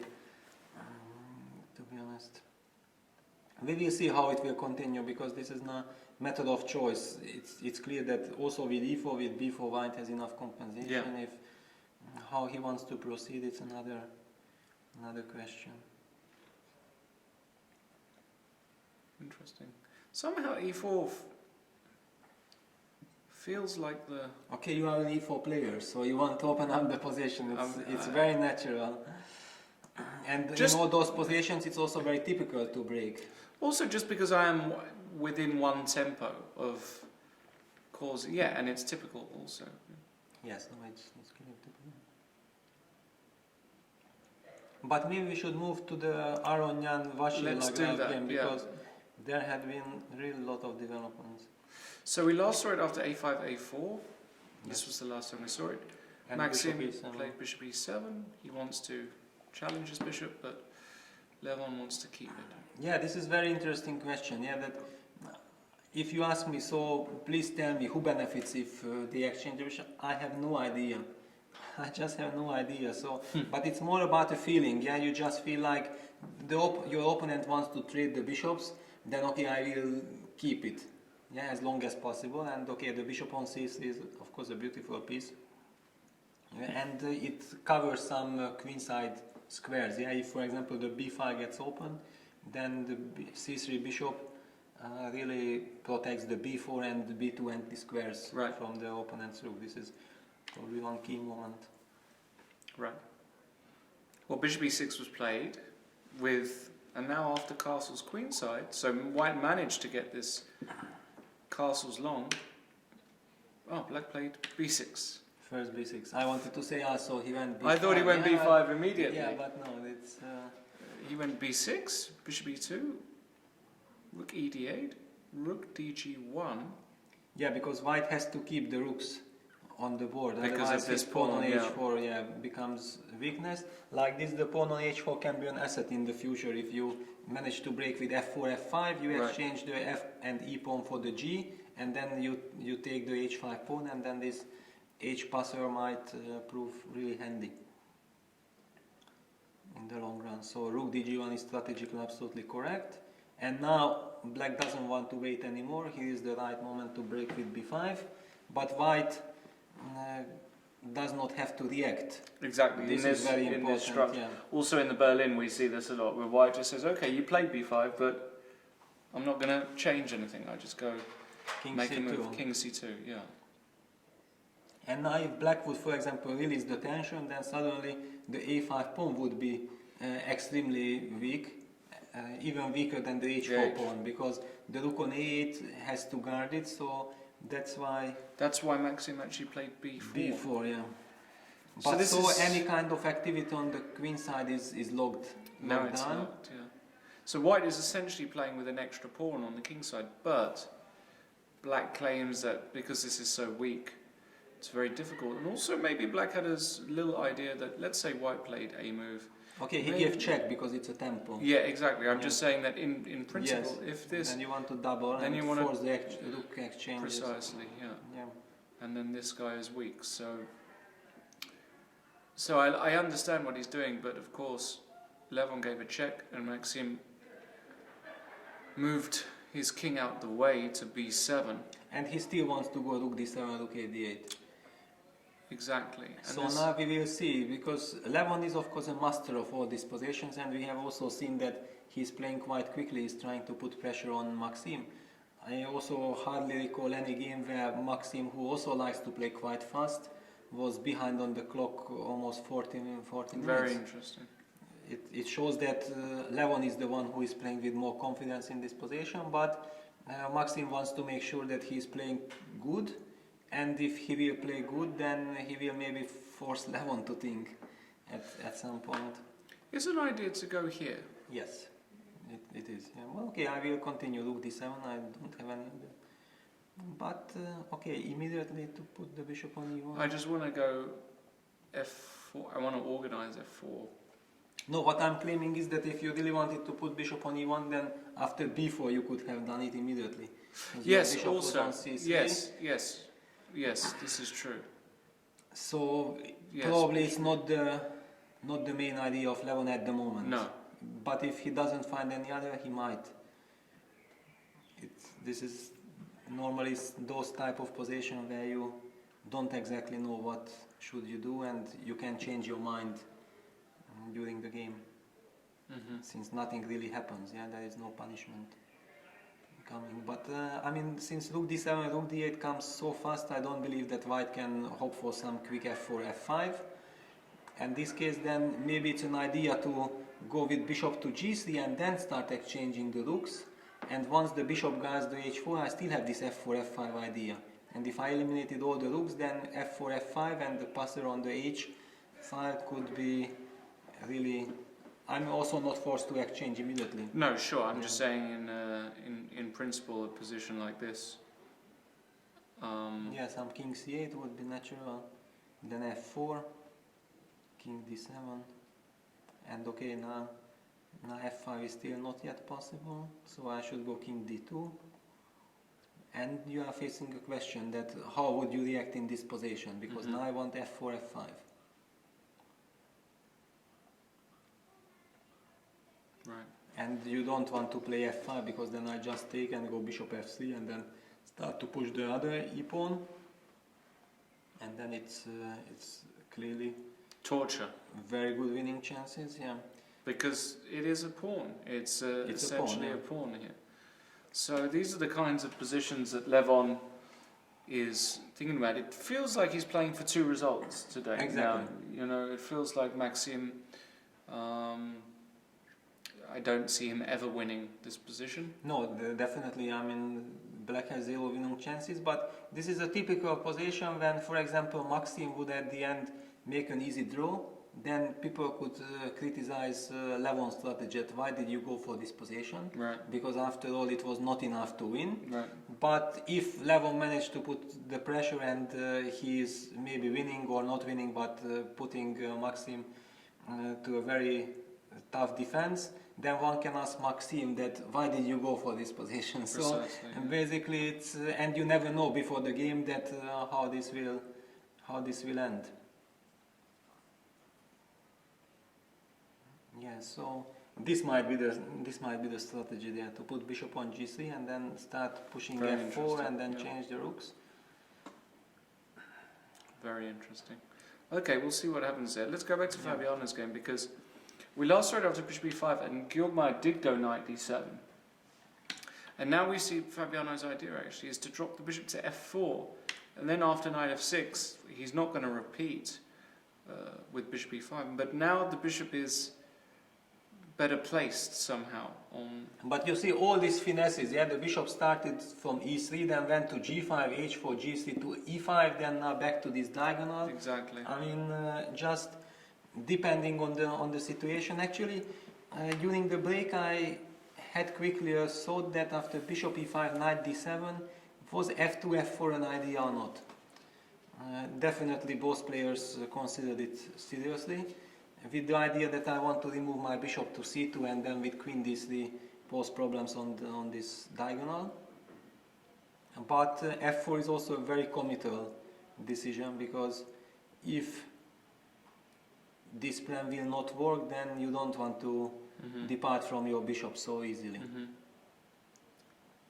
But it was kind of a critical moment, and this reminds me of some bishop c4 Najdorf, where sometimes it happens with the white king on g1 actually, but similar structure that then the bishop is on b3, white goes c3, bishop c2, right. and tries to bother there on that diagonal. So, and one of the points is, because I should just mention that bishop f6 would be a very nice move here, because the bishop is kind of trapped and I would be forcing the exchange of bishop, then black would have no problems again, but bishop d6 wins an exchange here. Right. So bishop f6 is not possible. So for me it's kind of little surprise that bishop f4 was played, but since both players spent time, it's clear that they have their own reasons. Right. I mean, usually this position, without going extremely deep into it, it's very hard to say something, because you really need big precision. Is an idea for Fabiano now to drop the bishop back to d2 or c1 and start Definitely. launching? Definitely, because now he provoked this h6 move that we were discussing at the beginning. So, very, very interesting. Now, so what to do with black? Because black's problem is that everything is good at the moment, but what to do next? An idea could be to play a6, b5 just to get closer. It's not really for attacking reasons, just to take away this knight b5 possibility, to control the c4 square, but it takes two tempi, and it gives white the chance to go probably g2, g4. So you don't really feel like you should do that. And another idea is that maybe somehow to prepare rook e8 with e6, e5 idea, to try to disbalance white with e5, but it's still the b5 square is a problem, so rook e8 can run into a couple of things. And secondly, also this e6, e5, if it's not winning immediately a piece, then it gives the f5 square, which you also don't want to... When the knight can jump into f5, as Gary Kasparov once said, a knight on f5 is worth a pawn. Never seems to happen for me, but there you go. Alright, so yeah, we have a very, very complicated middle game here, where every move, it's a move by move thing now, precision is required. Let's go back to Levon, because we just discussed that position and he played bishop f4, which once he played it, I immediately felt like, wow, it's brilliant. Because he wants to go bishop g5, he wants to finally change these bishops, but in the right way. And if he managed to change that bishops and then change the other rook, for example rook d7 here, bishop g5, and if bishop g5, rook a d8, then rook d1, and after the exchange of the rooks, now it's the dream scenario, and f4, f5 is coming, and this, if it also this pawn is hanging, then it's just a disaster for black. So basically it's very important that after bishop g5, rook d7, bishop g5, can black play rook a d8 here or not? But bishop takes e7 anyway, cannot play rook d2 check, because the d8 rook is hanging. So then I cannot, then rook a d8 doesn't change then doesn't change much. But then this bishop e5, bishop f4, and you remember before it was not clear that does white wants to change the dark squared bishop or not, but now that black has closed up the queen side with b5, b4, now the exchange of the dark squared bishop is already good for white, because black doesn't have this counterplay on the b5. Right. So super precise finesses by Levon. I mean, can black ever just go f6 here? That's my question. Yeah, but of course very committal decision. To play like this. I know it's very committal, but that other line looked Yeah, other line looked disgusting. disaster. Yeah. Exactly. At least in this line. But okay, here also white can prepare e4, e5. Right. White can also prepare bishop g3, f4, f5. I mean, basically you do not stop my I don't play, stop your play. and I will just change one pair of rooks now without any problem, and then you have no counterplay, and I can do whatever I want. So it seems to me like black is in trouble. Mm-hmm. Black is in trouble, and exactly such things you want to avoid. That you are in an end game where you have no counterplay and white Horrible. has a clear plan. Horrible. It's a terrible feeling. Yeah. Mm-hmm. Very interesting. I mean, Levon with these little moves, he provoked b5, b4, and now he's switching. Unbelievable. Yeah. Okay, let's go to the Huifang game, because we have had some moves playing white against Magnus Carlsen. We saw rook c6, and then Huifang decided to go a5. So, making her intentions clear, knight d7 is really the only move. Knight c4, b3 would leave this knight embarrassed. Knight bd2, no, rook d1, rook db1, winning the knight. So a5, knight d7, and now b3. So she decides to go for a b3 setup, rook fc8, and now the question is, does she want to go rook d2 to protect this, Or c4? c4? Yeah. Well, the reason why maybe she doesn't want to go c4 so quickly, because black will break with b6, and then the black knight still can go to c5 in the future and target the b3 pawn. Why I mentioned this, because maybe white can just first play rook d2, and till the knight is on d7 and the pawn is on c2, black doesn't want to go b6 or b5. There is no point. And it only just once white has committed to c4, and if now you go knight f6, which is very natural, then I go c4 and claim that now your knight has to anyway come back. Right. So I might win a tempo. That's why. Yeah, I like rook d2 actually. I think rook d2 is the right move. Okay, after rook d2, black can be also super smart to play h6. Okay, you don't want anything, I make a useful move, you make h3. Back, the ball is back on black's court, so... And then decide whether g6, king g7 is useful or not. It's not easy. In some positions it is useful, but if you really plan to break with d5, then you don't want to weaken your kingside structure yet. Okay, it's a fine maneuvering phase. Yeah? This is the sort of phase where we normally see Magnus take control as well. If there is a chance, because he's always getting the maximum out of such positions, but whether it's possible, it's another question. I mean, I feel like white is super solid, so there is no reason why black should have the right to ask for more than equality here. Yeah, it's okay, finally at least good news for Magnus that Huifang has spent also time, and she caught her with the time. Yeah, right. Because before she had like 20 minutes advantage on the clock, and now the clocks are more or less even. Yes, that's true. Bluebaum has played knight into c5. So we were looking at e4, we were looking at b4. Yeah, but okay, knight c5 is just another typical move.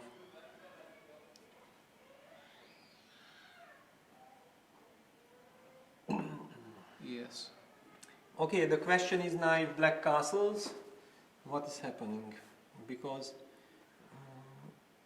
who is playing for what? I mean, I know Arkady is a forever optimist, so basically when he sees that he's pawn up, and he had lost yesterday. He feels that he has to try to win today, and he's probably very ambitious, but so here's something like rook takes a6 might not work, right? Because no, I mean rook a6 I just thought that I will take and go queen b6 and okay, basically now if you go knight c5 I can already just take it, bishop c5, and then go with the queen to a5 to c7, does a7, any square, and now my bishop is not a bad piece. Okay, white goes e4 because I wanted to go bishop f5, but if you are able to go e4 immediately, then white can hope for something. Yeah, because I mean, Arkady is an optimist, but actually sometimes this is also his problem, that he wants to win already some positions which he probably has no right to. But because of this, he's also winning a lot of games. So it's. No, I thought the problem with this is that we can take like this, and then double attack. Possibly. I mean, black is still a pawn up here, right? So. No, only no, wants to take. only, sorry, yeah, only wants but to you take, might be pawn up again. Yeah. Exactly.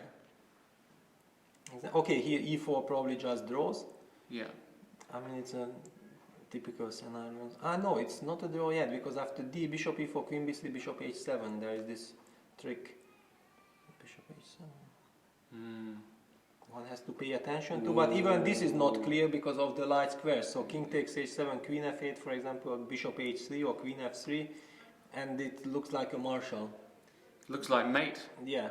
Okay, queen d8 is coming. It's not mate yet. Oh no, it's not. Or queen e7, basically, but I mean, black definitely has very nice compensation.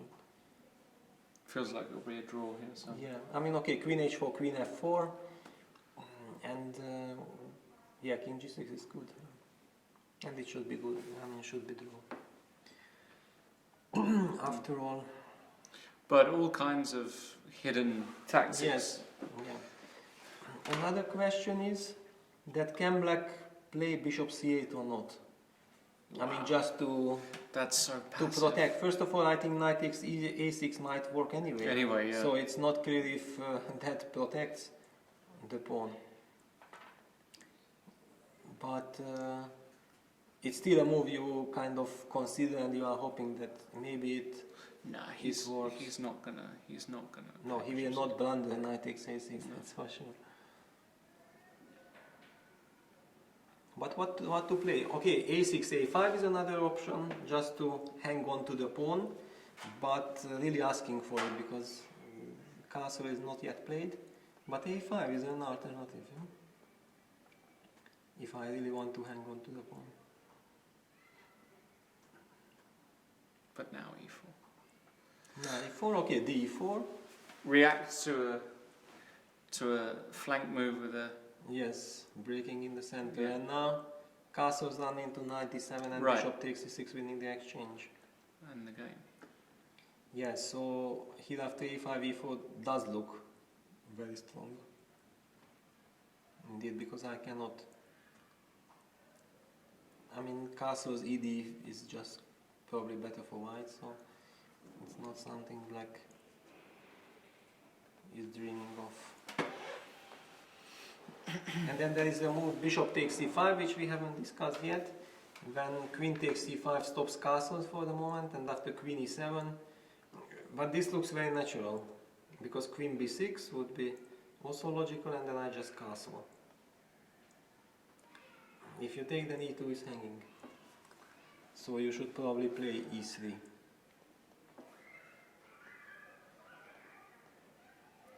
But then I at least castled, I still kept the pawn, so rook fb8 is possible now, some queen b4s are possible. I mean, this feels fine for black. Does, yeah. This feels fine for black, so bishop takes c5, queen c5, queen e7 is... Is b4? No, it's too much, is it?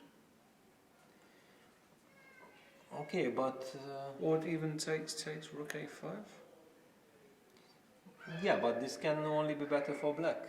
Yeah, because now that we exchange already so many pieces and the king is in the center, so all this fixing with b4 is not doing that much. I can always protect with bishops. I mean, king to d6, rook a1, bishop c8. After I will go rook e7, and start f5, g5, f4 breaking, because everything is protected. Yeah, this bishop just neutralizes these two rooks. Yes. Mm-hmm. So I mean, white really would need a knight. Mm-hmm. And now that knight c5 was played so fast, that's why I was not 100% sure about knight c5. Why I suggested first before that maybe I just want to keep my options b4, queen c3, e3, and then I try rook a3, rook a1 kind of thing. This knight c5 is a very direct move. But maybe white has, so let's just check it quietly. Bishop takes c5, queen takes c5, queen e7. What should white do? Because if Matthias already played knight c5, he should have some idea here.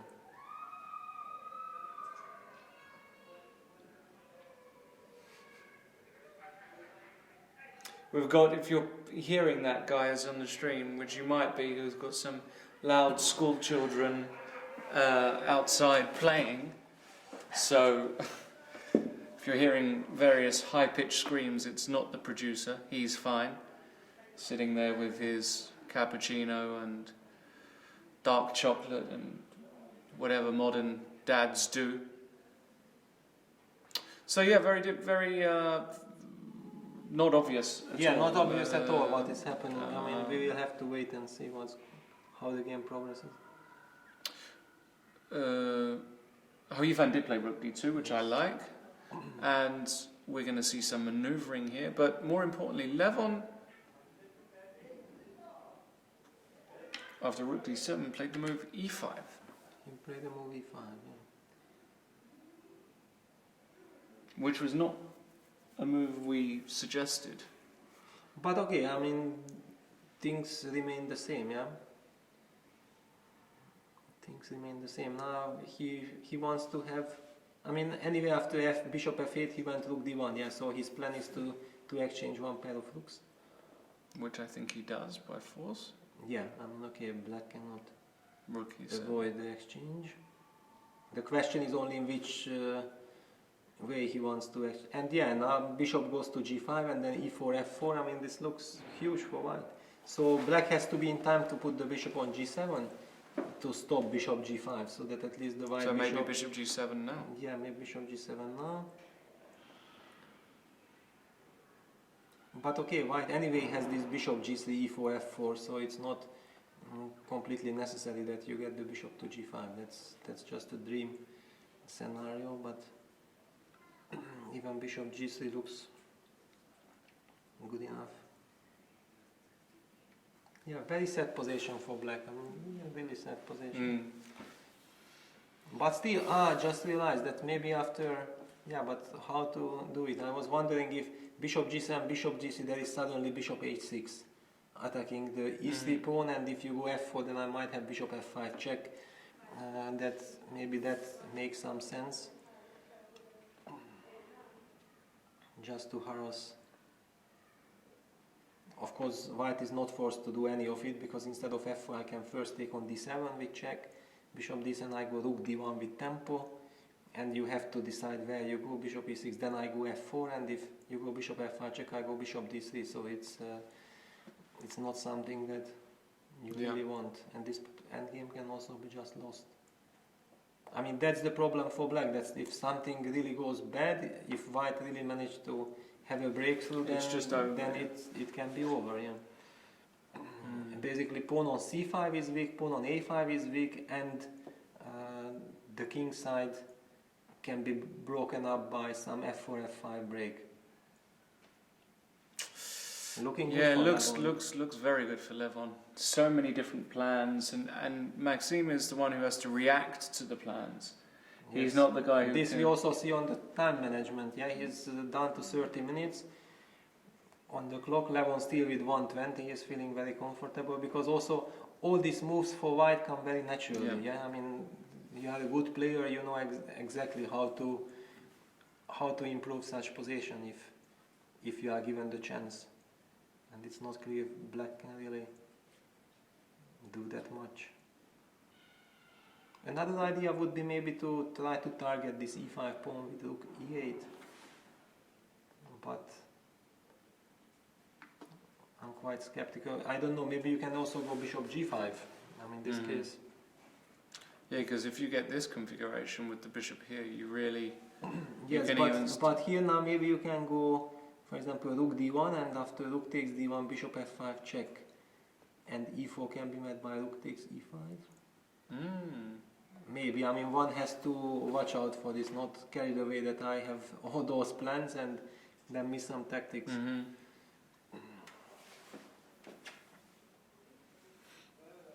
Well, actually, Maxime has taken a pair of rooks off. He changed.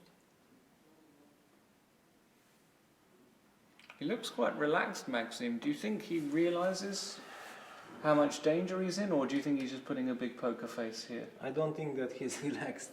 You don't think he's relaxed here? No, usually if you are relaxed, then you would have 50 minutes on your clock and you would be walking and taking some tea or something, but he's really sitting at the board and he's working, yeah, because he knows very well that probably he has to be extremely precise and he has no right to make one inaccuracy, because that would allow White to really get through with his plans. And Maxime is of course an extremely good tactician. So yes, the position is strategical, but he's definitely looking for chances and how he can try to stop the strategical ideas by small tactical ideas, like we have witnessed in the previous line with rook e8, which would actually not transpose after rook e8, bishop g5, bishop f5 check, is exactly the same line that we had. Right, so rook e8, maybe you go e4 first? Yeah, I mean that's really the unpleasant thing for black, that you create some idea and then White just makes a different move order, and then all your tactical ideas are vanishing already. Okay, now bishop g7 looks very natural. Bishop g3. Looks terrible, no?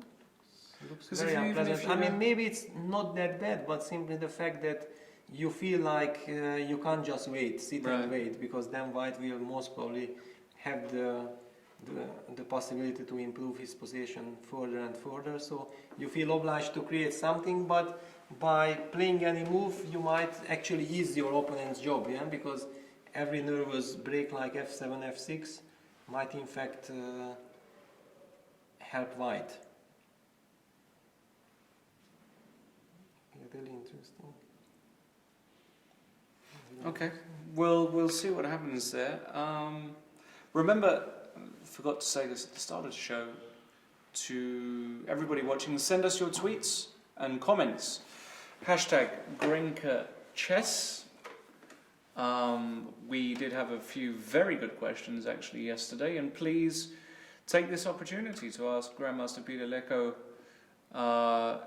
your questions. This is a man who reached the top of the chess world and is still an elite player and has extremely interesting insights into the world of elite chess. So take this opportunity, send your questions, hashtag GRENKE chess, and we'll try and put the best ones on the screen. So the transmissions are normally fairly long. We're 2 hours into today's transmission. We were here for about 6 hours yesterday. Or 6.5. 6.5 even, yeah. It was a long one, very had a lot of fun because the games were just so outstanding. Yeah, basically the time just vanished. It was so exciting that... It went very, very quickly. There we see MVL. You're right. He doesn't look that yeah, he's not relaxed at all. I mean, somehow I feel a little bit he's in the shoes of Matthias of yesterday, because then Maxime was the one who was calling the shots, and he could torture Matthias almost like forever. But now it's exactly the opposite. Now he's there and he's down to 25 minutes, and the time is not the problem. The problem is probably that he doesn't know what to do. He doesn't know what to do. Right. And now that Magnus Carlsen is wearing glasses, I've just realized that 6 of the 8 participants wear glasses. The only 2 that aren't wearing glasses are Bluebaum and Najditch. And we don't know if they are using lenses or not. And we don't know if they're using lenses or not. So, wearing glasses does make you a better chess player. I should have known that. You think so, yeah? Gary never wore glasses, right? Gary never wore glasses, and I remember that I had also a psychological problem that should I use glasses or not. But in '97 I played the tournament in Jopal in Colombia, the first round against Stuart Conquest, and I noticed during the game that somehow the light was like that I couldn't see the clock. I just didn't see how much time I have on available, you know, and it was an extremely interesting game. Finally it turned out to be a beautiful game, and I always like to walk a lot during the games. And whenever I looked back, I saw that my time is ticking, but I didn't know how much time I was not present at the board, so I just couldn't really judge how much time I have. And I started sacrificing. It was some incredible game, and finally I won. But basically after that game I realized that okay, maybe it's not that cool, and I didn't have some really fashionable glasses, but I will just put it on because it's useful after all. And we can see there Levon Aronian now deep in thought, but feels like he's very comfortable. Maxime did play bishop g7, we should point out. Yeah, the similar idea, like yes. not to allow bishop g5, and okay, still keeping f7, f6 break maybe, but f7, f6 doesn't seem to be the right strategy. But now he forces at least the bishop back to g3 if white wants to advance, then with f4, e4, and then hope to create something. Okay, we will see what will be his defensive setup. Yeah. Arkady Najditch castled in his game after knight c5, so now white can take here, but that's what we discussed.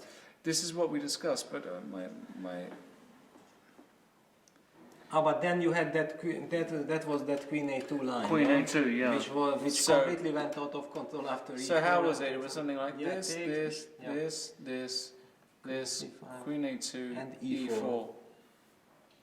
And now basically black is kind of forced to take d, because queen takes b3, d5 would look dangerous. Suddenly then white's pieces are just way too active. It might not be a disaster, but you don't want to allow all these activities. So d4 is kind of forced. And now if you don't take on b3, you react to the threat of bishop takes h7, then it feels like you lost the momentum.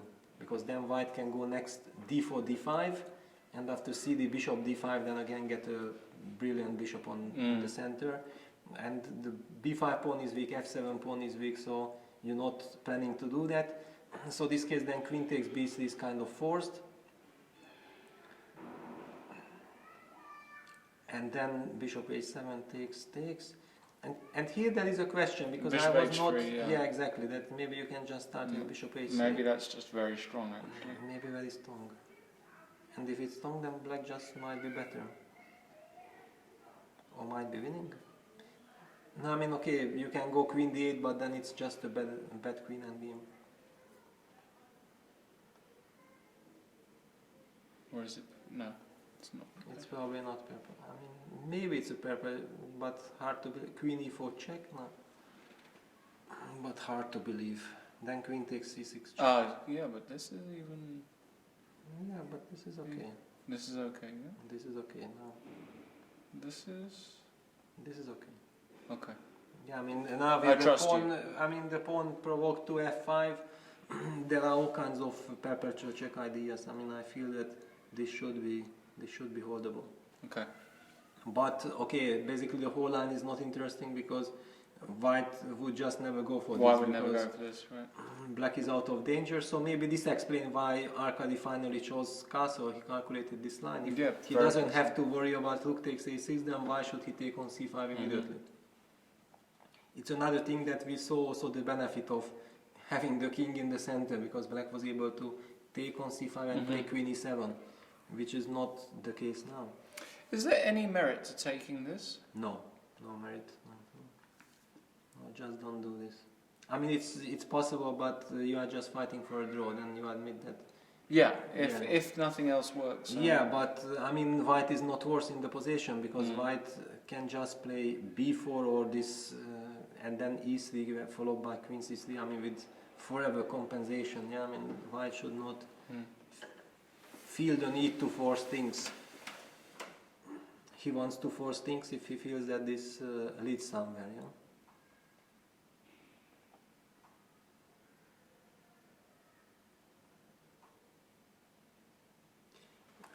I think what is tricky that Matthias, by playing knight c5, feels a little bit obliged to justify this move. Yeah. Why did he play knight c5 so early if he is not able to take on a6? Yeah, it's kind of a little bit of psychological game. So if he would have liked to play b4, then he would have preferred to do it in the previous move because the knight on d3 is more mobile.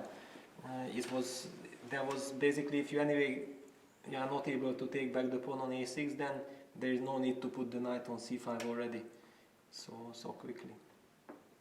But okay, position is closed, basically tempo doesn't really matter much. Okay, let's go back to Fabi maybe, yeah, because Georg is thinking for wow. a very long time. No, it's... I know, it's opposite, that he went back knight f6 and... Fabiano's been thinking for... it must be half an hour at least. Yes. No? Yeah, that's why I think that maybe we should respect this and try to figure out what he's thinking about, because usually if you think for such a long time, it means that you have many options, but you're also not exactly sure which move is the best way to deal with the position. So what could be the problem? Okay, let's start with g4, yeah? It's a direct attempt. Well, let's see why g4 is not the move in the position.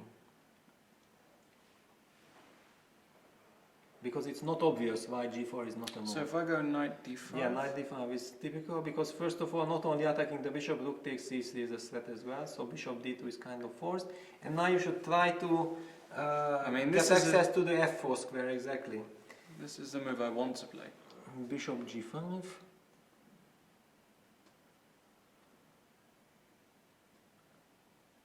Yeah, very interesting. I mean, okay, I can go h4 for example.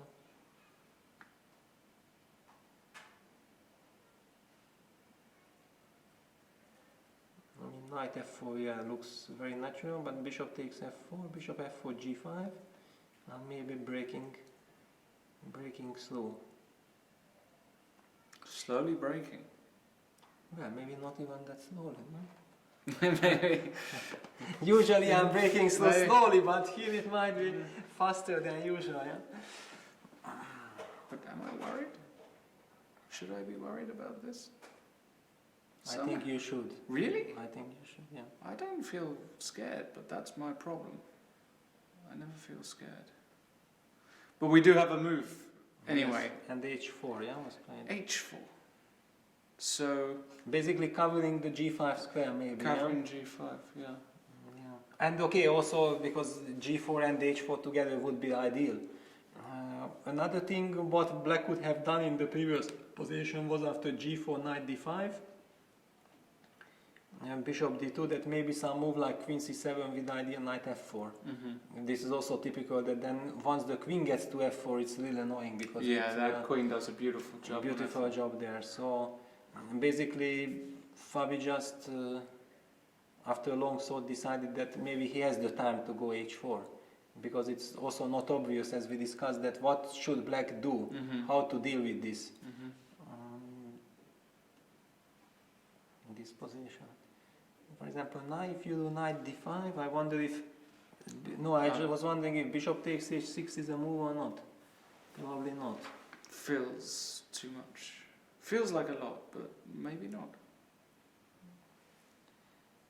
Okay, g takes h6, queen g4 check, king h8, knight takes e6, but still it doesn't feel enough. It looks interesting, but doesn't... hang on, can I take rook takes e6, not knight takes e6, rook takes e6. Wow. I know it's not supposed to be my style. Wow. And actually, that's why I'm not Wow, doing are you it that okay? often. Because, Are you feeling well? Because usually when I'm doing that, it does not work. You know, that's the problem. But I mean, I do consider those moves. Rook e6. I still don't know how I'm meeting after fe6, but okay, it feels dangerous. I mean, queen g6. At least I have a perpetual. Knight f6, queen takes h6. King g8. That's nice, no? When you. I mean, yeah, and then you can just say, of course, yeah, Leko sacrificed because he saw a false draw. Yeah, it's kind of typical. That's the problem having this image that whatever you do, basically, you just can't get around that. Yeah, it's whatever happens. But I have to live with that already. So what else you have in after knight d5, if not the sacrifice? Well, if you go bishop d2. Yeah, bishop d2 and... I don't think you yeah, want. this because then already all this queen g4s and everything, you know, this just can't be played. Bishop d2. I mean, maybe bishop f6. But no, bishop f6. I know it's still possible. Yeah, it's kind of possible. Just, no? Yeah, oh, there's knight knight c3. c3. Yeah, exactly. That was the. That's your point. Has to watch out. Okay, you can just go g4, just ignore. And usually Just bishop takes d4 would be nice strategically, but here you just get mated, so it's not an option. g5 and it's over. It's finished. Yeah. It's finished. Yeah. That's the problem with this pawn on h7. If g5 happens, then it's game over. So basically you are walking on a very thin ice. h4. I quite like it. Do you like it? Well, definitely I like it. Okay, every move which is coming towards the king in this position and does not allow black directly to solve his problem, I like it. I mean, usually I think every e4 player likes this, yeah, because every e4 player it can happen from Karlsruhe, from this exchange French. You are really trying to mate that king. The only problem is that usually those players who play this position like Georg, they feel very well these positions and they know how to maneuver it out. That basically against them you never get to really get that attack going. But I'm really curious to see how Georg will deal with this one. He's down to 33 minutes for 21 moves and really I mean, tricky. This is very tricky because if here things get out of control, then you might need half an hour each move to make sure that you are calculating all the circumstances. Yeah, that's going to be tough. And basically you will have to rely on your intuition, and in such a complex position, intuition is one thing, but precise calculation is another. Yeah, well, I mean, it looks like Fabi got his position. I mean, he got his position. h4. And h4 is definitely a move Georg, during that half an hour that Fabi spent, he did not really consider h4, because if you are black, you are much more worried of direct g4 and you make sure that there you know what to do.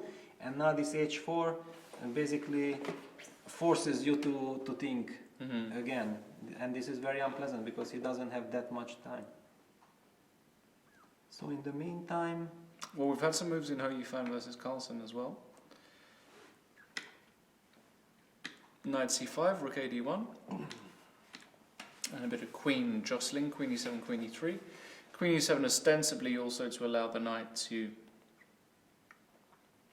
come to e6, but I fail to believe that Magnus can apply pressure here. Yeah, it doesn't look like. I mean, how is he ever applying pressure with this d6 pawn? I mean, maybe an idea is to try to target the a5 pawn. Maybe this is an idea. I mean, with some queen c7, because it's not so easy to protect that pawn. Maybe you don't need to. Maybe yes, that's the point. No, yeah. I understand that that's the point, but I'm just trying to speculate that what could be. And also, once all my pieces are gone from the king side, some knight h4 might be. Also, right? Knight yeah, h4, careful. knight f5, yeah, so yeah. one really has to be careful not to get carried away with all this.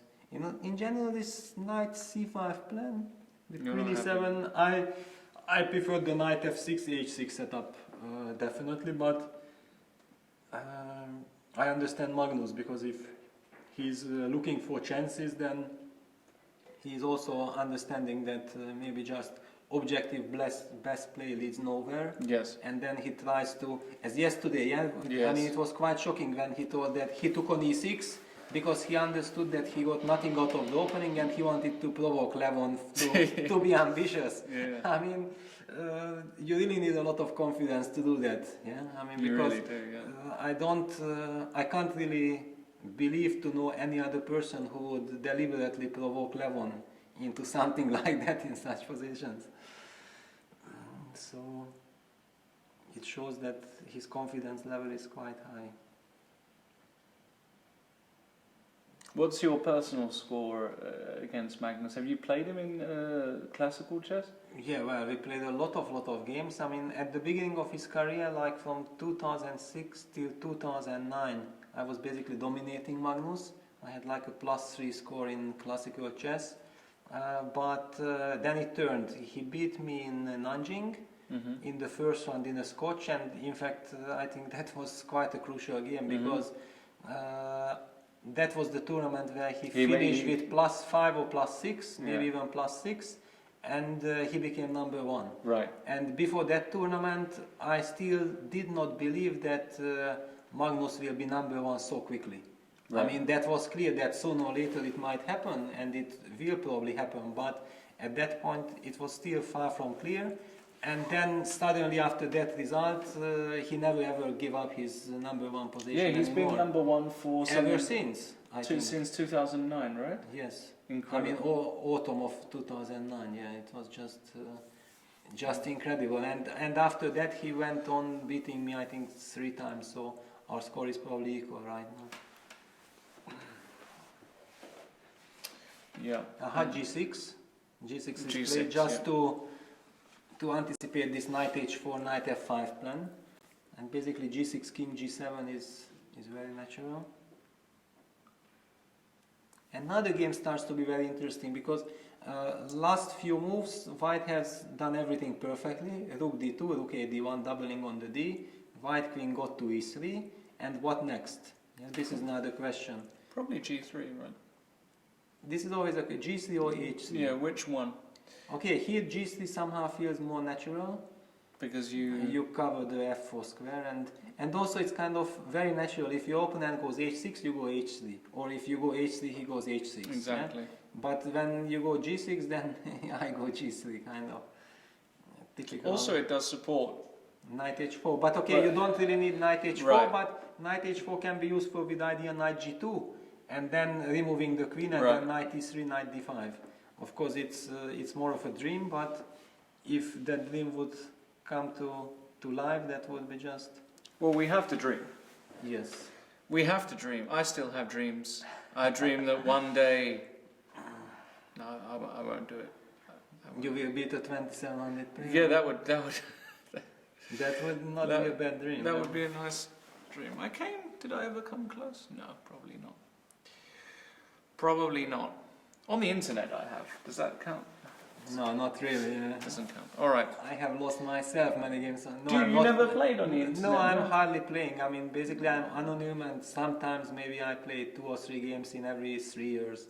So that doesn't really count. It doesn't interest you playing on the internet at all? You know, because a lot of the top players now, Magnus, they all play these top internet tournaments. Yeah, no, I mean, if you would be given a chance to play in a top internet tournament, then definitely I would be interested, and I would also be motivated. I would be training a lot, but since my rating is low, and to such tournaments basically you are invited if you have high rating, so I don't really feel like wasting my time is also too harsh to say, but I mean, think about this, that let's improve my skills in internet blitz, because then it's not my main priority. Okay. We got a tweet here from Gunnar Jakob saying, Aronian vs MVL is a nice example of engine limitations. White is clearly pushing, but the engines don't get it. I agree. There's the sort of position here, if we go back to Aronian versus Vachier-Lagrave, where only White can win. with essentially an extra pawn on the king side. The engines might give it as 0.1 or something, but it feels like a lot more. It feels a lot more. Actually, if already we speculate about engine evaluation, then I would like to mention that yesterday's game, this queen against the rook, knight and the pawn position between Magnus Carlsen and Levon Aronya, and computer said that it's 0-0, but I think humanly over the board you evaluated that probably it's like 0-60 for white, but if I defend correctly it will be a draw. Right. That's kind of the human evaluation. I mean, these 0-0s are always very tricky, and I know from myself that I hate 0-0s if I see that at home in my analysis, because if in a complicated position computer says 0-0, basically can also mean that even the computer doesn't know what's happening, you know, so it just evaluates it 0-0, but it can even be lost already. So one has to be careful with those 0-0s and rely on your intuition and things like this, because I think this is also still wonderful that computer cannot evaluate and cannot play every position perfectly. And this is very nice. It also shows how rich the game of chess is. I agree 100%. Bishop g4 played, so the rook is on pre. We do have Samuel Maxton has confirmed Leko versus Magnus is 3-all with 10 draws. That's a good record. Yeah, good record, but the tendency is not right. You know? That's the problem. That's a natural tendency also, you know? Okay, I mean, once... What are you, 30? I'm 37. 37. Yeah, 37. But, okay, it's... the problem is that once you have a good score, I think the real psychological turnaround was in 2018 Miskolc. We had a match with Magnus in rapid chess, and it was an 8-game match. And basically I felt like I was dominating the games. I had many winning positions and many very good positions, but actually Magnus won the match with 5-3 score. And basically before that match, Magnus has never won a game against me. Right. And basically by finally winning that match, I think he understood that, wow, why not? I mean, kind of. And but also it was something phenomenal, because we had some positions when I think the control was 25 minutes plus 5 seconds. So not 10 seconds increment, 5 second increment, and Magnus would be in a couple of games done to his 5 seconds. I would have like 5 minutes and basically the winning position. And then Magnus would just play 30 only moves. I mean, just instead of collapsing, he would just play only moves, and he was driving me crazy. And basically after this, I had this feeling that, okay, this boy, no, this guy will just be number one pretty soon, because it's just impossible to, with 5 seconds on the clock, to make 30 only moves all the time. It was fantastic. Very, very talented indeed, yes. In the Aronian game, bishop g4 is on the board, so Levon has to do something with his rook. And the question is, like, the first move I saw, actually, because this is how my silly brain thinks, is bishop e2. You like cheapos? I like cheapos. You like cheapos. And, of course, the point is you can't take because of check. You can take on d1, but if you exchange all the pieces, this is... You can also consider taking back with the king on d1 if you have the same idea. Yeah, you can. You can maybe even improve. Yes, and this ending looks marvelous for white. Eventually, you get in e4, f5. Yeah, this looks almost completely gone, because yes, you are even setting to play bishop e7. And there's even bishop d8. Yes, if the king but I mean, comes. just to illustrate, you go bishop e7, and then the bishop from g7 can never ever enter the game. That's amazing. Yeah, just to illustrate, you know. And resigns. Resigns, yeah. So, so there are a lot of endings now.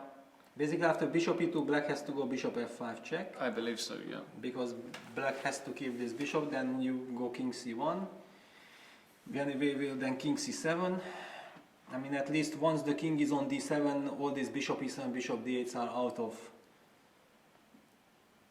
So here, bishop f3 or something. To go e4. Yes, but then it's also not so easy maybe to improve. You know? Okay, the exchange of rooks is inevitable sooner or later, so takes. King d7 should be played, and should you play e4 or you just wait and then you play e4 when, because you can still go king d2. Black can't really do much. Yeah, even this pawn is... I mean, what does black do here? Yeah, but okay, probably white anyway cannot make any progress without e4. So you will play e4, and then the question is that how should black put his setup in order to defend this? I mean, looks very ugly, but maybe, I mean, there are sometimes these bishop endgames that it looks ugly, but there is no breakthrough. For example, some idea like you go e4, let's just illustrate, okay, I will make a pass now.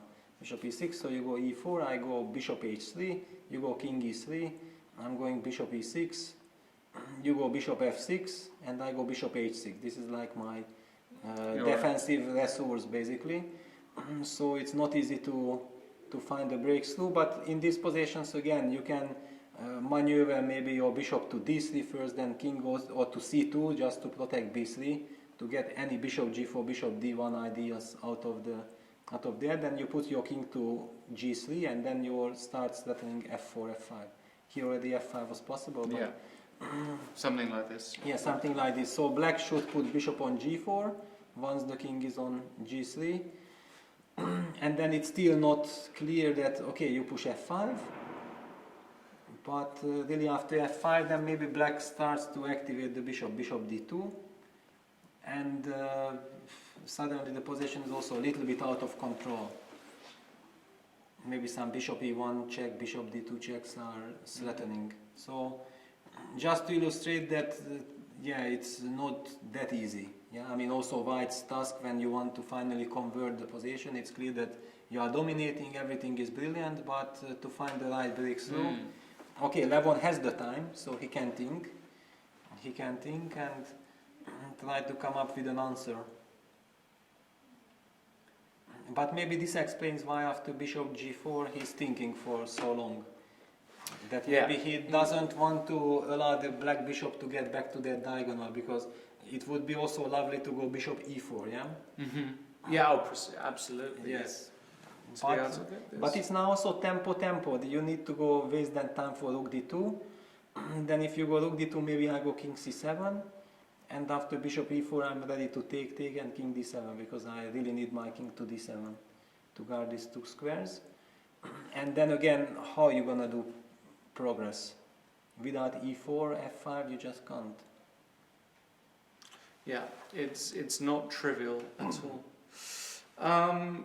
In the blue bum game, curious, he went knight b7. So he basically said, okay, I've still got enough compensation, but I'm not liking this, because now with rook a7 already we see that bishop c8 is coming, and then he starts to push f5, g5. I mean, now it's clear that black is in the driver's seat. Yeah. So basically white is fighting for a draw, and also Matthias is spending time. It's clearly he's not happy with how the things have. And Hou Yifan there has been a change. She did play g3 and b5. So Magnus went for it, but I still feel like this is just, look at white's structure, it's so solid. And rook d5, and is Magnus in danger of being worse here? Well, I mean, this position can potentially be better for white. I mean, after all, white has no weakness and black has the weakness on d6. And this knight on c5 is very special. Okay, usually there should be a chance. I really dislike b5. Okay, I already dislike this knight c5, queen e7, the whole plan, because I felt like with knight on f6 you would be quite solid. But this is, hold on a second, what are you doing against this?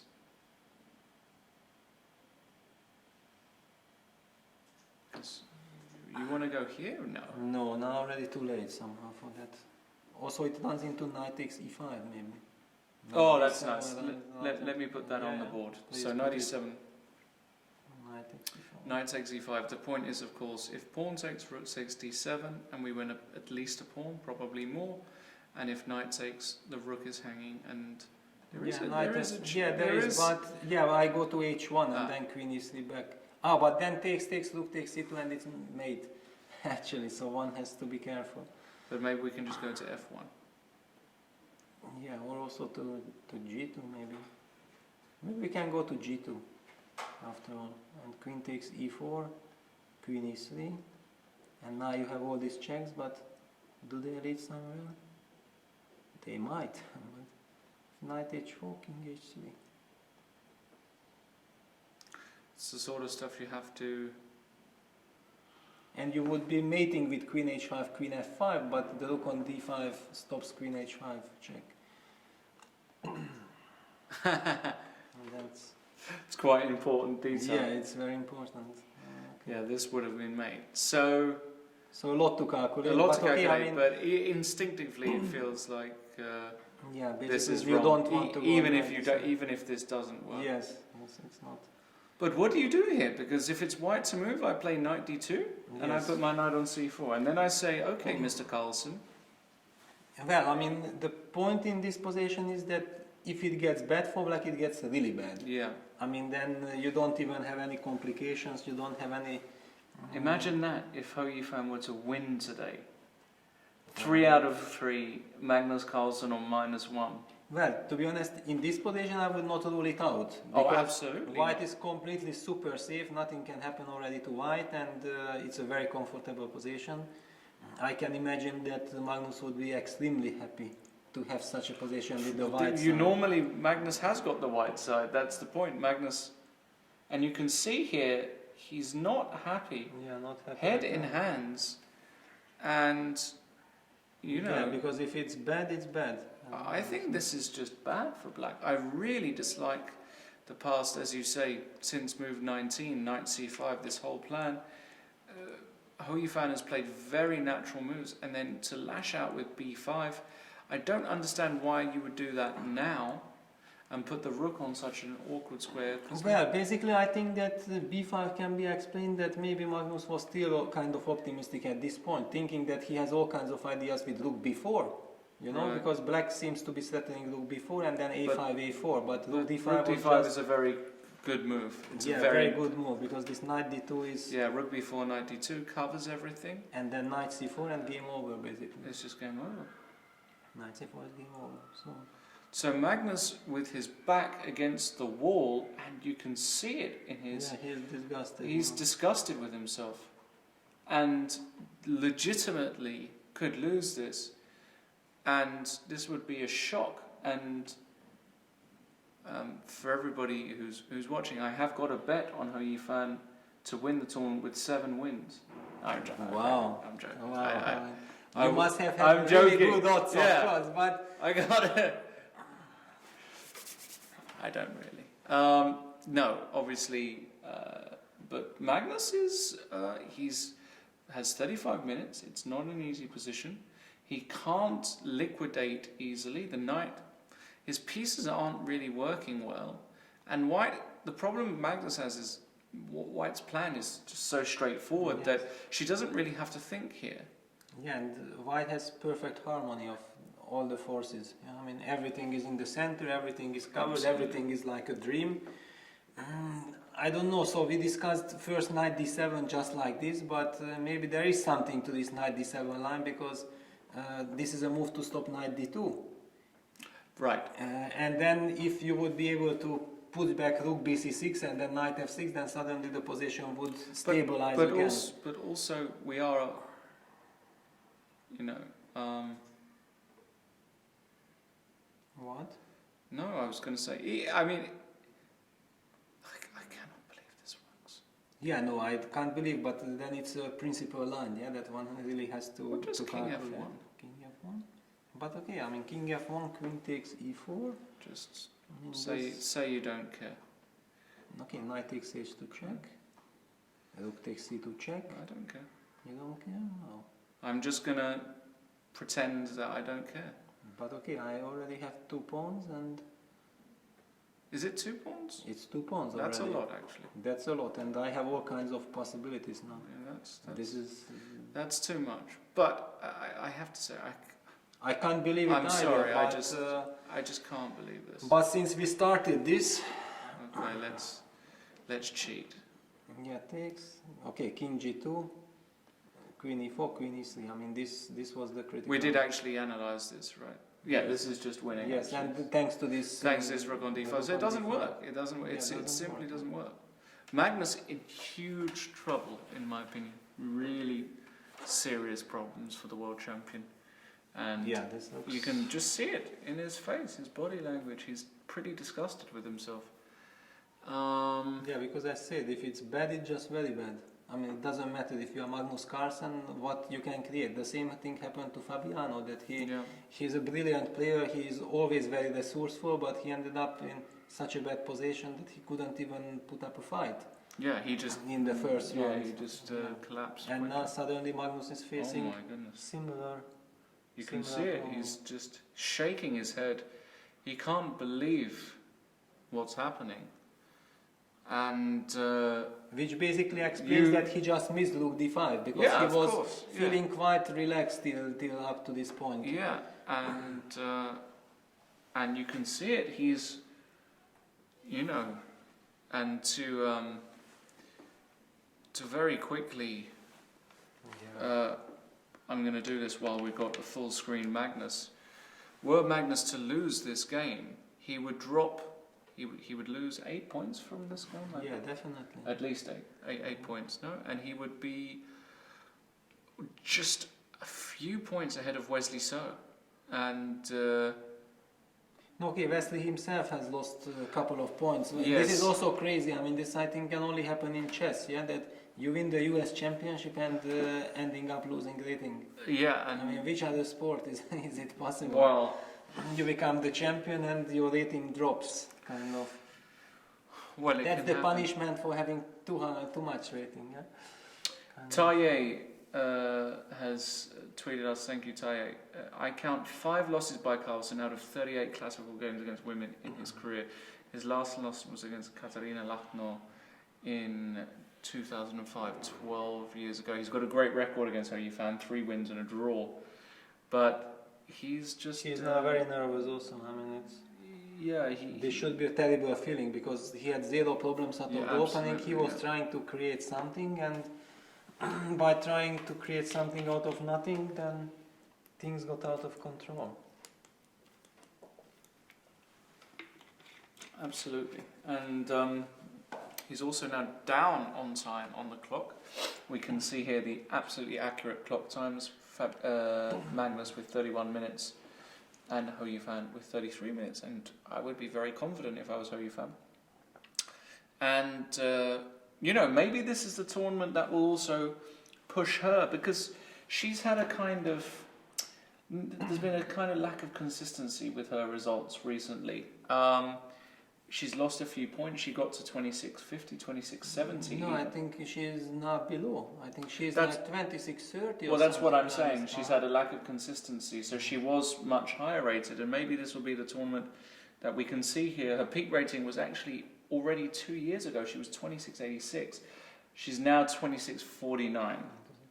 So she's way off her peak rating.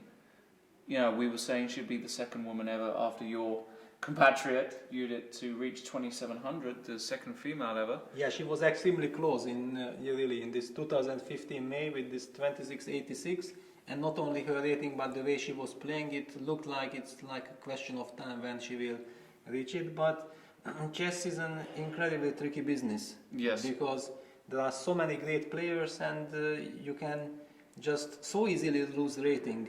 I mean, to lose rating is so easy, but gain rating is extremely difficult.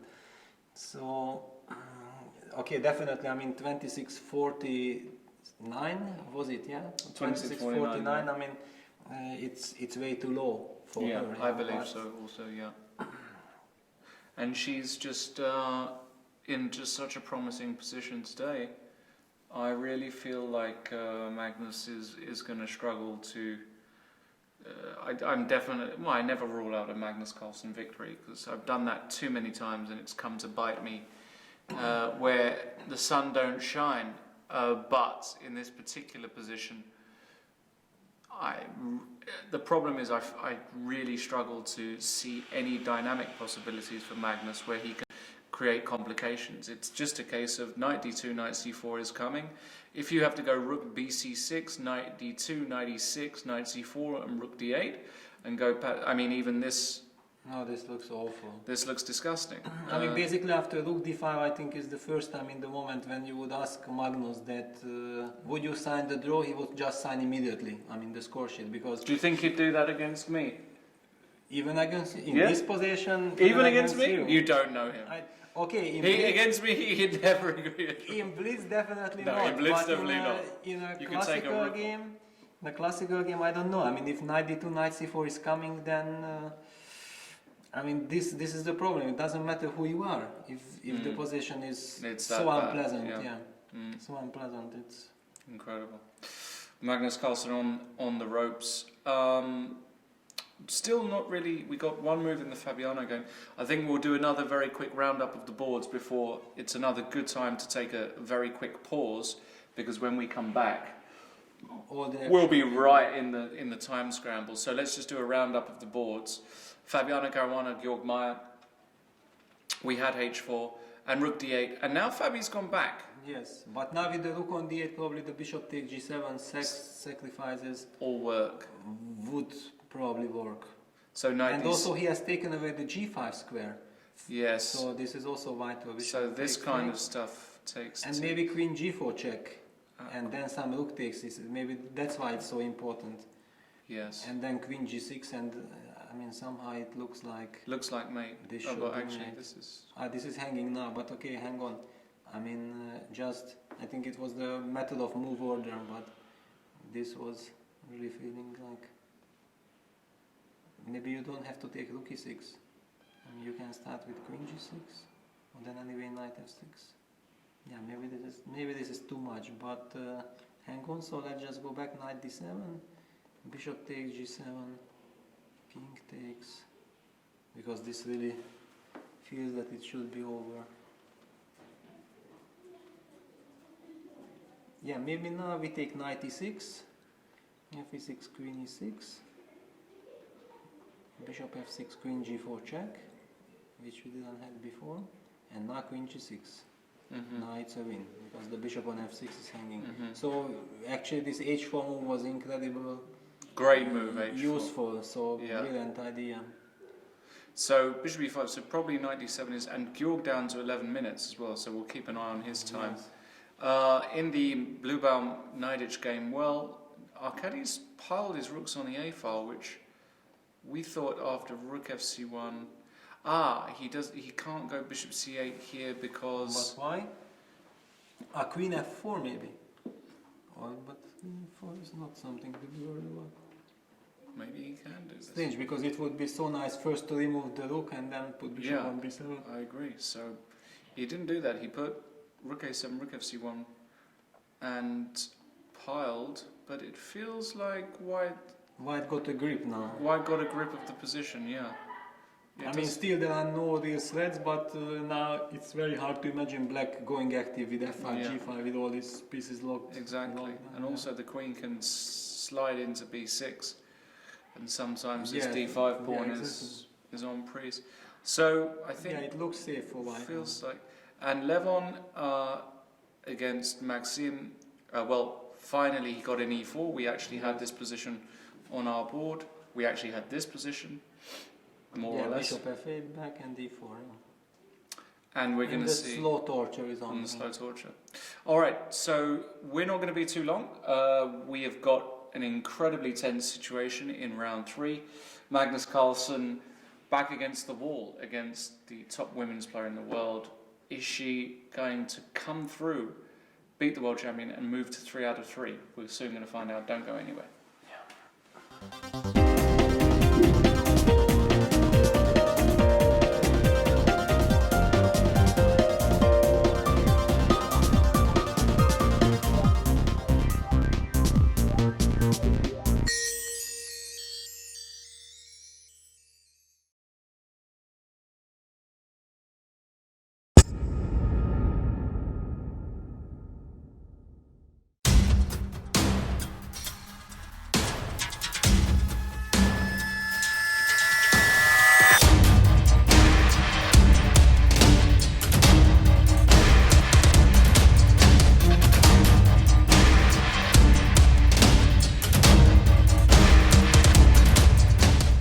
Okay, second round in Karlsruhe.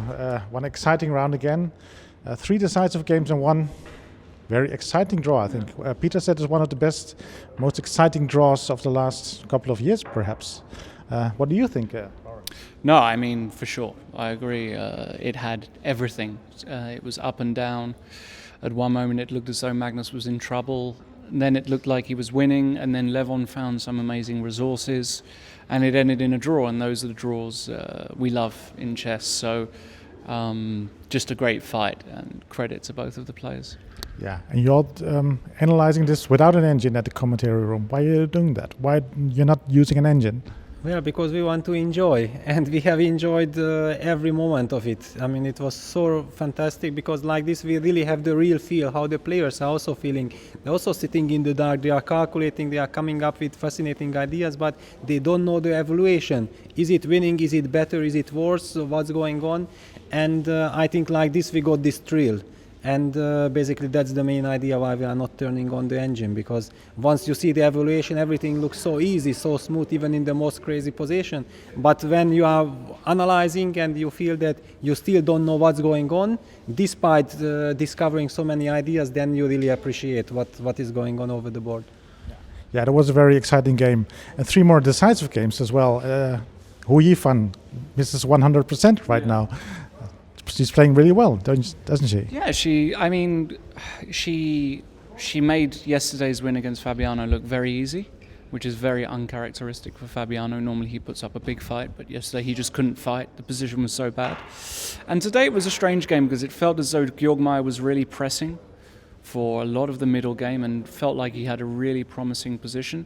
And then at some moment he made some really inaccurate moves, and she took the initiative really quickly and punished him immediately and won the game. And she's on 2 out of 2, and she plays Magnus tomorrow with White, so that's going to be a really great fight. And it'll be interesting to see. We were discussing at the end here, how is Magnus going to approach the game, because Magnus is only on 50%. We know he's not happy with 50%. He has black against Hu Yifan. He's still expected to win that game, but does he really risk it? Does he go all in with something very, very,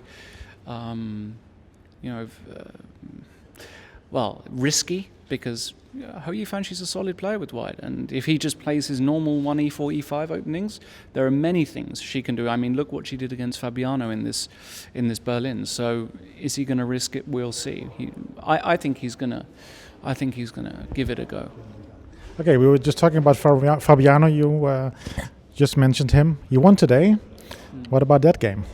Well, it was a very interesting positional battle. Somehow I had the feeling that Arkady didn't really know what he's playing for, because usually I think it's the first time he played the Vienna. I'm not sure that he was really familiar with this, and he's playing with the white pieces. He's usually a very aggressive player. He wants to keep the game going, but somehow he didn't really got anything out of the opening. And then with this queen b4, I think when he went queen b4, he was still hoping for something, but b6 was like a cold shower, and after that Fabiano took over. He had the initiative. Maybe the game was more or less balanced, but it was much more unpleasant to play with the white pieces. And finally, in time trouble, Arkady missed something, and then the game just collapsed immediately. So a good win by Fabiano. Good win by Fabiano and a good win by MVL today. Long game. Yeah, the longest game, the final game to finish, and we just spoke to MVL and to Mateus. Credit to Mateus because he fought really hard, and he was on the back foot from just after the sort of middle game, end game transposition, where he was a pawn down. We felt like Mateus should have gone in for an exchange of knights. He had an opportunity to do that and then play rook and bishop versus rook and bishop of opposite colours with a pawn down, but with very good drawing chances. But when you keep the knights on there as well, MVL just slowly but surely ramped the pressure. He still had certain problems he had to solve during the game, but in the end he found the way. And Mateus, he shouldn't be too disheartened. He really fought hard, and as Peter said in the commentary, we'll learn a lot from these games. So great experience for him. Great stuff after 2 rounds. Do you think the players are a bit like inspired by so many people watching here? I think definitely. I mean, this playing hall, I think it's maybe the first time in the chess history that we have something like this, that the best players in the world playing with so many players in the same hall. The whole atmosphere inspires the players. There is a lot of tension, a lot of expectation from the public. Once you see that there is so much interest as a player, you feel yourself not just a sportsman but an artist also. And we see so many artistic moments also in these games. I mean, Magnus Carlsen versus Levon Aronian was a pure art. It's just fantastic. Okay, then we're looking forward to the third round, and thank you very much. You deserve your day, your night off done, I think. Have a rest now. Thank you very much. Cheers, thank you. Thank you. Yes.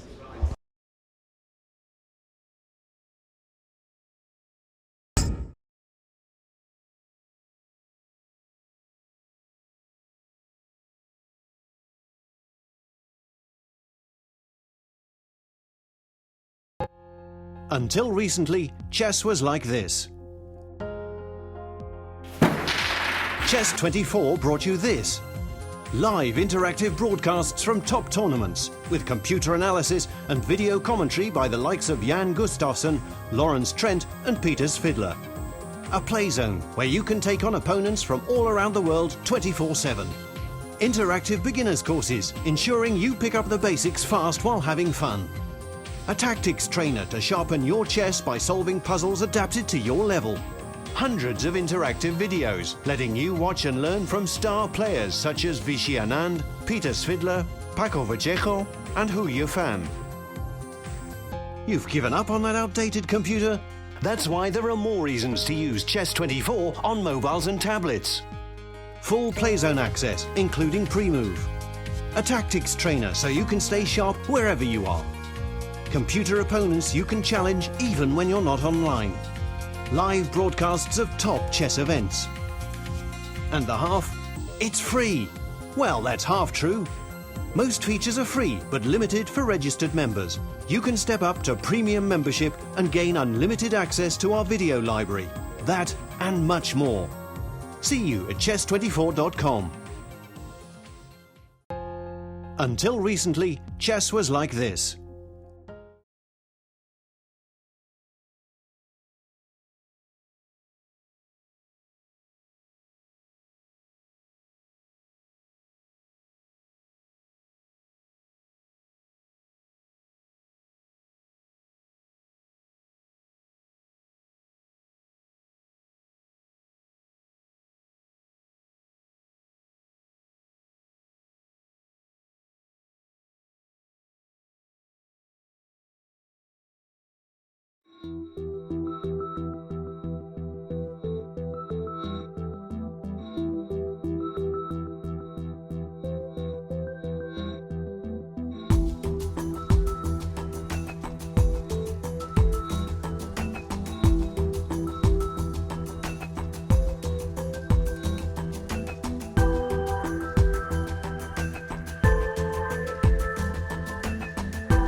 everybody, welcome back. This is round 3 of the GRENKE Chess Classic. Once again here with Grandmaster Peter Leko. We are 3 hours into the round. All 4 games are still being played, but the breaking news of this round is that Magnus Carlsen, playing black against Ho Yifan, who by the way is leading the tournament, Magnus is in dire straits as far as we can tell. Now, we're not using an engine, but just visually the position looks horrible for Magnus.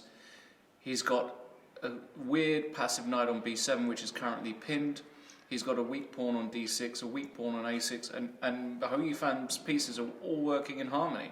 It feels like a dream position to me. Yeah, exactly. And a few moves before we were discussing that White's problem is that the knight on f3 is out of the game, and the knight got to the perfect square on c4. Right. There is just not a single square which can be better than c4 at the moment. So black has 0 counterplay, and in fact black has to watch out not to lose by force in some variations. Yeah, I mean, let's not forget after queen a7 the queen is pinned. Yeah, so the pawn on a6 is kind of also weak. I mean, even just, you know, let's make a move here. Okay, then at least king g7. Let's make king g, because that's... Okay, king g7. Well, even here, the some kind of tactics probably, well, I say probably work. But usually in this position, if white doesn't find the win by force, then it's better just to keep the tension and, okay, just go king g2 and give again a pass to black, because it's not clear if black has any move. Of course, if white has a win here, then white goes for it, but... Yeah, maybe no win immediately. Yeah, because, okay, king g7 is useful, and then push next h5. White will probably push h4, and then still the question remains what next for black. So for example, king g2, h5, h4. And then the ball is back in. Well, actually, Magnus has played a move. He's played queen c7. Queen c7, yeah. Trying to cover some squares on the... But this doesn't... on the queen side.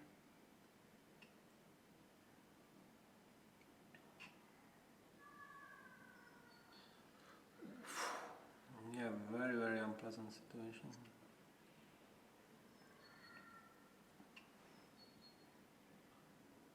Okay, in some sense queen c7 is logical, because queen on e7 was pinned and was hanging in the air. Now with queen c7 at least all of black's pieces are protecting each other. The only problem is that there is still no next move, yeah? There is just no next move. Yeah, it's just a move, right? So if you were white here, you would just be playing king g2. Yeah, king g2, that's basically how we are taught as kids, yeah? If you don't see any win, then just improve your position. Maybe sometimes this rook to d2 just to protect the c2 pawn, but okay, after it's not running away. After king g2 you can still go rook d2. And yes. Probably black's next move would be king g7. Everything is tied down on the queen side, so... And h5, h4. I mean, these are the so-called standard moves, and then see what next. I mean, that's basically the biggest problem for black, that what to do. Actually... But everything is protected. Maybe not the rook to d2, maybe better to keep the rook here, just in case it wants to come to a1, and... yes, but then a little bit the position gets complicated, because then I get a chance to take on d5, ed rook c5. Yeah, but when I take on a6, you're pinned and... yeah, it's probably losing. Yeah. No, it's probably winning then for you, but I mean, to place a move like rook a1, that requires calculation, yeah, because you have so much, everything under control, so basically you don't want to change the character unless it's really winning. But if you want to go rook a1, you can do it. I can do it now. I can because do it. Then the king on g1 is even better, not to potentially get a check on the long diagonal. Yeah. Because rook a1 now, what's your move? So let's say you take, I take. Yeah, I mean, I would love to sacrifice the exchange, but it just doesn't work because I'm pinned. So rook c5 is forced, and then rook takes a6, rook takes d5, rook b6. Rook yeah? b6 is finito. I mean, if there is no... There's no check here? I mean, check, there is, but you take with queen on b7 and you control. Yeah. The situation. So then what? Rook a1 is... Rook a1 might be strong. is a direct question, yeah? So what else do we have?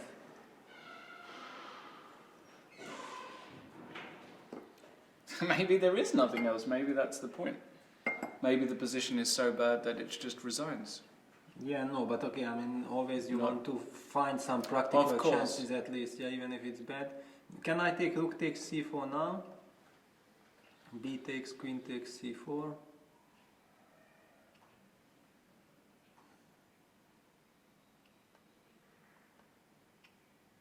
Yeah, this is the problem that I'm forced to take, and then queen a6, okay, that's Queen it. a6. Yeah, this is just lost. Because with queens on c4 I could take on e4, but I just... The knight is just so bad. It's just hanging in so many lines. Yeah. So maybe rook a1 just extremely strong. Incredible. It doesn't surprise me because the position is just position is just so bad. awful that, and it's not a difficult move to find. Honestly, you're just threading a pawn. Basically, it's difficult psychologically, and it can also be missed by black because simply you are so disgusted with your position that everything is perfect for white, and then suddenly after rook a1 you are given the chance to change the character of the position, but it wins by force. So if it wins by force, If it wins by force, it wins by force. She's got 20 minutes to find rook a1, and it might not be the only way to play. Of course, she's not going to spoil her position by playing any moves like h4, so it wouldn't surprise me if she did that. It just feels like this move might win as well. We'll come back to that in a minute. Let's go to the Iranian game, because we have had a lot of moves there, and we saw e4, bishop h3, and f5. So Lev finally went for it, takes and takes with a mass exchange, and we get this. and Maxim is down to 2 minutes. 2 minutes only, but there's only one move to make, so it's not such a drama. And he's played bishop g7, and the point. So essentially, Levon has seen this position, and assumedly, he's assessed this as at least winning. Well, not at least winning, but giving some winning chances, because White has got a de facto extra pawn. But you know, Maxime, he's a tricky guy. He's a tricky guy, yeah. I mean, if So what, there is a chance bishop to f4 defend, probably? he will defend. Probably only bishop f4. Bishop f4, yeah, looks natural.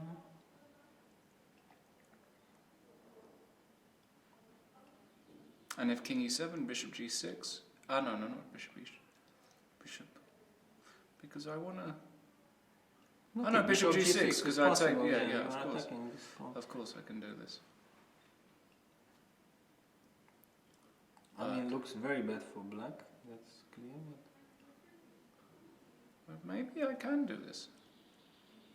You can. How is this? You know, I'm just thinking this... No, but I might not take on c6, I don't need this pawn. But I don't have to hurry with this all. Mm-hmm. I don't have to hurry with this all. Bishop just...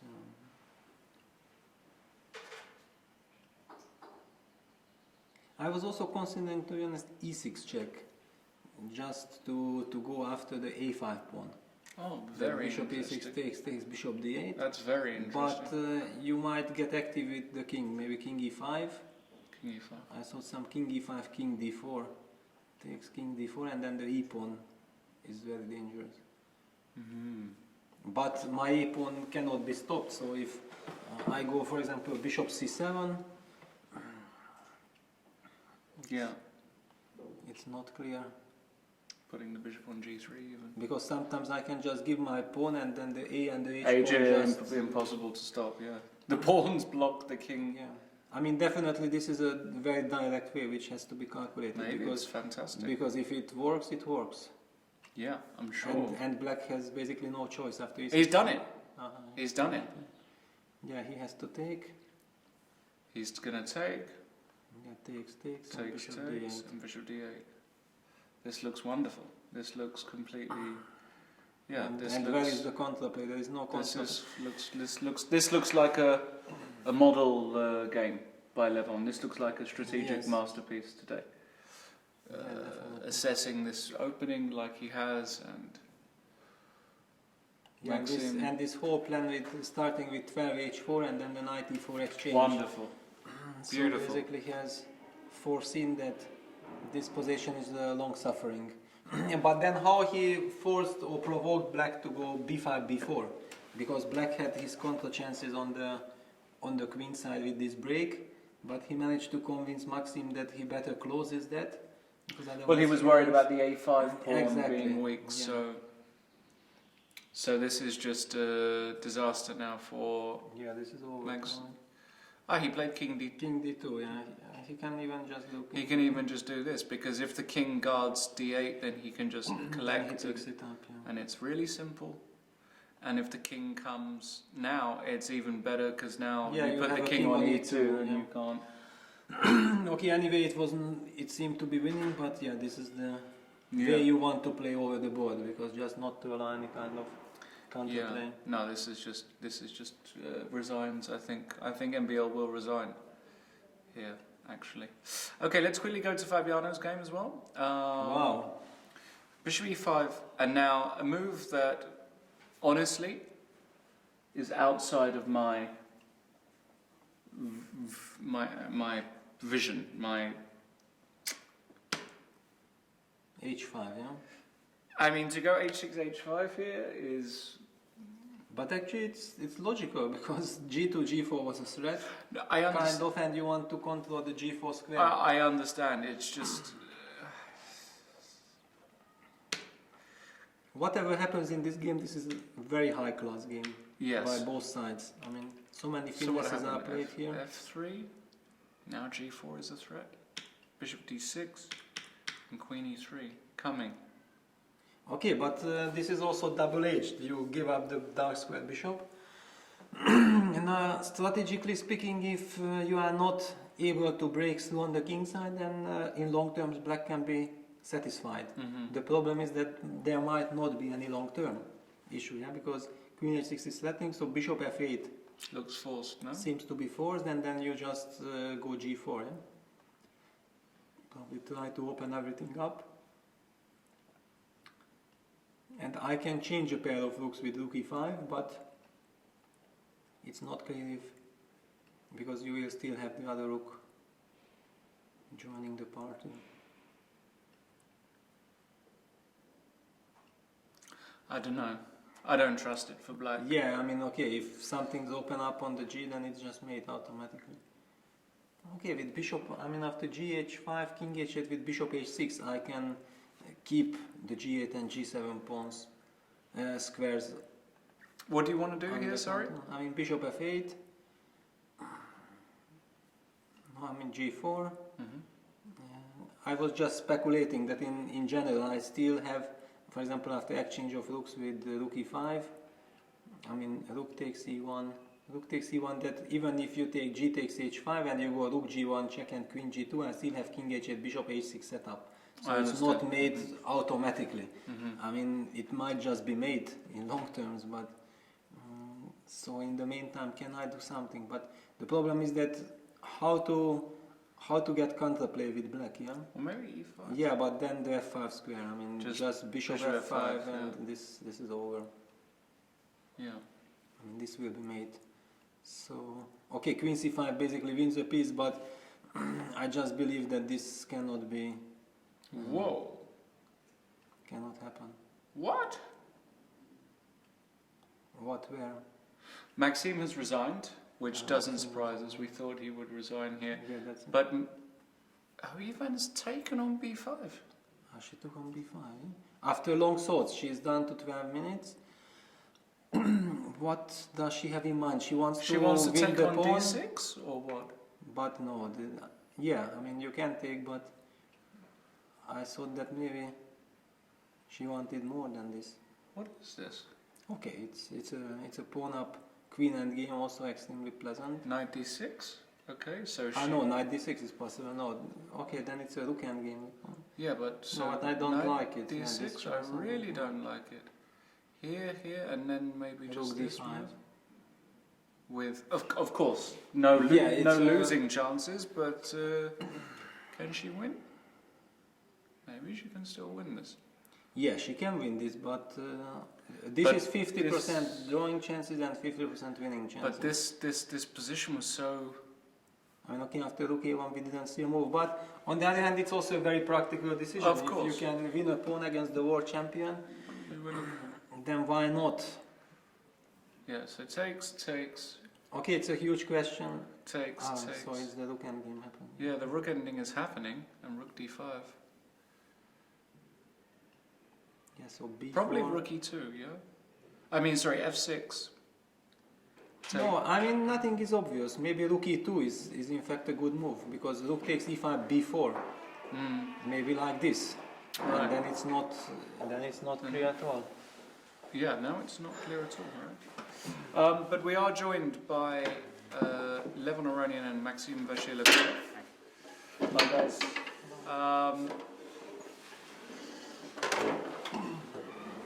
We'll keep an eye on Magnus's game, of course, but congratulations, Levon.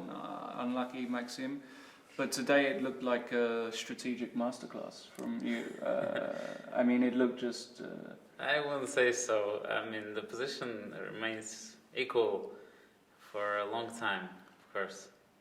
But, you know, last time when I was playing against Maxime, he said that he doesn't necessarily want to beat me, but he wants to torture me. So it was my turn. But where was it equal? Because it just looked like you had a free hand on the king side. I thought that this b5, b4 is suspicious. Maybe my second Tigran Gharaman has analyzed this a long time ago on a board. Because when you analyze with the computer, It doesn't understand. the computer thinks that black is slightly better or it's completely equal. But when you put it on a board, it has a pleasant look for white, generally. But what I thought was that probably if black exchanges the black's colored bishops on move number 18, maybe bishop e5, I mean, objectively, has to be a draw. I mean, I play with this bishop h3, Yeah, but then you'll probably create enough but I money. wasn't sure you need to go bishop h3 like you take, long castle. Yeah. This kind of stuff. I But thought then some rook g1, rook g5, I wasn't completely happy about. I thought that this is what he considered to be the way for black to hold. Like rook e8 and then b6, then you Yeah. exchange one of the rooks. No, it should be something like this, but I wasn't sure, you know, you get rook g5, then king c2, bishop to d3, and But some f4, but it's yeah. very, very kind of similar to Berlin positions. When black gets all this. No, the pity is that I rechecked this line this morning, but, you know, among other lines and then the board, I couldn't really remember what are the decent setups for black. But I thought after I managed to get the bishop on f4, I thought that this is already quite unpleasant. Because, I mean, you don't need to be a genius to play the position with white. You just have a clear plan, while black has to guess which position is drawn and which one is not. So Yeah, no, clearly it's very unpleasant, yeah. Yeah, it felt extremely unpleasant around here to even... But I thought, I mean, Maxime had to stop me from getting the bishop to g5. Because after the bishop got to g5, then it became almost lost. Yeah. Yeah, so I should actually, after rook takes d1, move 28, I probably should go bishop e7. So rook d1, and here bishop e7. Yes. Rook h1 I was planning. Yeah, and then e4 and bishop to e3, f4, and so on. Yeah, same story. This is. But probably holdable with precise play. But it requires good play for black. Yeah, we felt like the problem black is facing that he cannot be sure if he just sits passive that it's enough for a draw. That's one of the biggest problems over the board. So you feel like you have to maybe create something, but if you put the pawn on b6 here, then maybe this was the way, because your c5 is always hanging. Maybe this was imprecise, this whole b5, b4. Yeah, maybe. And also, then pawn on a5 wouldn't be that weak. Mm-hmm. Maybe this was the way. So you just wait with the pawn on b6 for the right movement. But it's easy to say. Yeah, then, of course, yeah. Of course. Because Yeah, it's also not clear I should start with a5, but okay, this is too simple. Mhm. But I mean, after this around here, it just seemed to go quite. Yeah, nice. Bishop e2 is it nice. Should be lost. Alright. bishop e2 is just an unnecessary move. But I mean, I still need to get rid of your bishop. Yeah. I still need to put my bishop on f3. So Yeah. Yeah, and then you finally broke through with f5 and assessed that. And the bishop had to move from g7. no. Because No, then maybe it's a little but- bit more difficult or not. yeah, but what do What I do? what I have thought that I mean, if once, I exchange and yes. put king on d7 and I wait with Yes, bishop yes. on I thought I'm h7. playing e4, then I'm putting my bishop to f6. You're playing bishop h6. I'm putting the king on e3, Yes, and no, maybe first I bring the king to g3, yes, exactly. That's And what then- I was doing. bishop to f6, and then f5. Yeah. Yes, but yeah, and you keep your bishop on f3 because at one Yes. point I tried to put the bishop on c2 and king on g3 and then f5, but then just bishop g4 waiting was possible. Yes, yes, yes. But yeah. with the bishop on f3. No, of because course, after f5 takes bishop h5, bishop maybe g4. we should show this, yeah, for the But we'll audience. do it very quickly because I can see out the corner of my eye that Magnus has finished, and unbelievably he's drawn that position so quickly. So we'll be really quick with this line. I don't even know where to Just begin. rook d1, for Yeah, just example. rook d1. Rook d1. What move are we on? I mean here. No, here. Here. Exactly here. Here? After Because king it's very c1, king important for c7. the assessment Yes. of the whole position. Exactly, bishop f3 and instead of bishop f8 Uh-huh. to Rook take d1. on d1 and Uh-huh. king d7. This Uh-huh. line. Yeah, So here e4. Yeah, Bishop king e2. somewhere, king e2. Then king f2, bishop e2. Where am I going? How am Okay, I? bishop e6. Bishop we h. just wait. Yeah, king f2. Bishop h3, bishop e2. Yeah. Bishop e6, king g3. Is this I? Like King g3. king G3. King g3. Okay. And then next bishop f6 and f5. And then bishop h5, bishop g4 is a killing threat. Okay. Because once I exchange the bishops, all the endgames are lost. Yeah. Okay.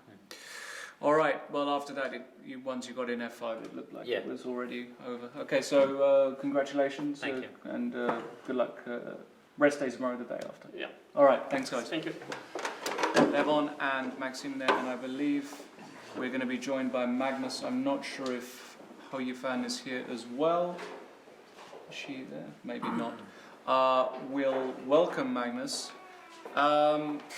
Whew. I might just let you talk about this one because there was a moment, I have to say, where we're not using the engine here, but we couldn't believe she took on b5. If she just goes here, I didn't see a move for you. Rook b4 is the move. Rook b4. And if rook a6, rook c4.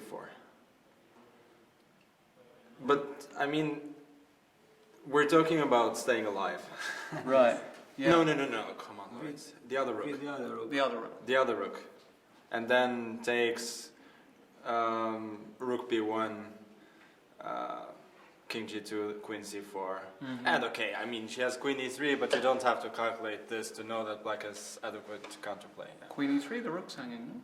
No? The rook is hanging even. Okay, yeah, so, okay. So okay, rook a1 was not so clear. So we were wondering, like... I told you first to go king g2. King and g2 then- first and then go. But I mean, Yeah. something went horribly wrong No, for you. well, let's take it from the start, yeah? Okay. So she went for this a4. I mean, I didn't have any detailed knowledge about this. I knew there was a game, Kamsky Topalov, a few years ago. Apart from that, yeah, I didn't know so much. But, I mean, she surprised me by taking on f6.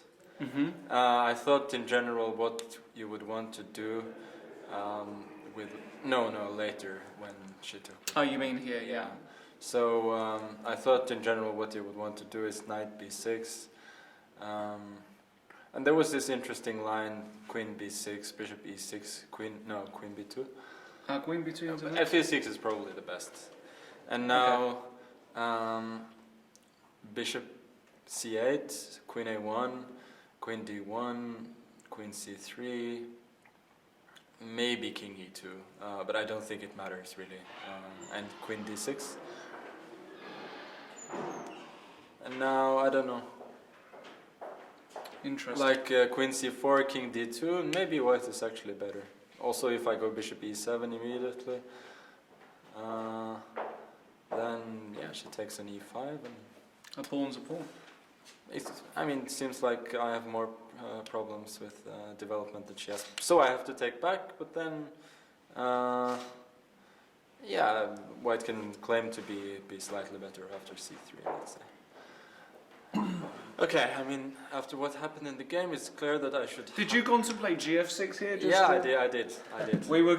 I mean, that's why I was thinking for a while. I don't believe it's objectively very good, but I mean, it's. Let's say if I'd been more desperate, I might have done this. Okay. So I don't think. So I don't think it's all that bad. Okay. Okay. But you play queen f6, Yeah. and basically, Peter, you commented that after Castle Black, no problems. No, of course, Black has no problem. She has no pressure on the position or anything. But here, how to play for a win? With this is the problem. I mean, instead of castle, I could have gone queen c8. No, I mean queen c4. Here, yeah. Yeah.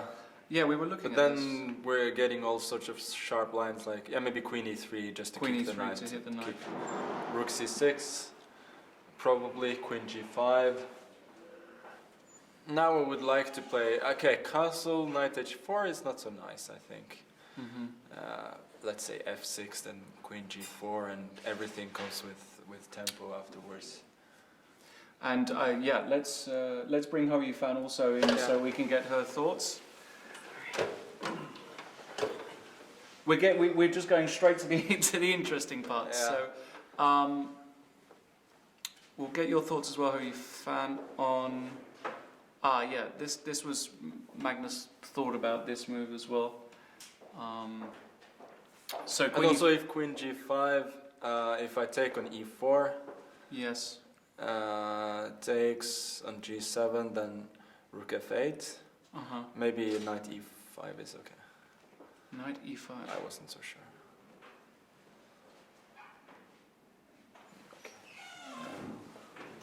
Dangerous. Yeah, I think so. Very dangerous. Okay. Okay. But you went for the safe option with castles. And rook fd1. Yeah, rook looks c6. correct. Rook c6. Looked normal. Yeah, okay, so a5, b3 is normal. Rook c8. I think probably rook d2 was very good. Yeah, we commented on that. c4 b6 and I mean I have no worries whatsoever, and I mean I have at least a plan to I mean I don't think black is better by any means, but I have a plan anyway of occupying the b file, then playing the knight to c5. And now so basically tell us, Magnus, because clearly your choice of opening today indicated you really wanted to play for a win. I mean, you normally want to play for a win, but you really wanted to mix things up. But around here, at some point, you must be feeling well. Well, on the other hand, I mean, if you get a nice position like this, you know, without any worries, I mean, you shouldn't be too unhappy. So I felt that, you know, the position is equal, but we still play. There's still a game, and I thought there. I mean, it was plenty interesting still. Yeah, no, absolutely. It was still very interesting, but it was around here where maybe knight c5 already was. Yeah, no. The thing was, I wanted rook c3.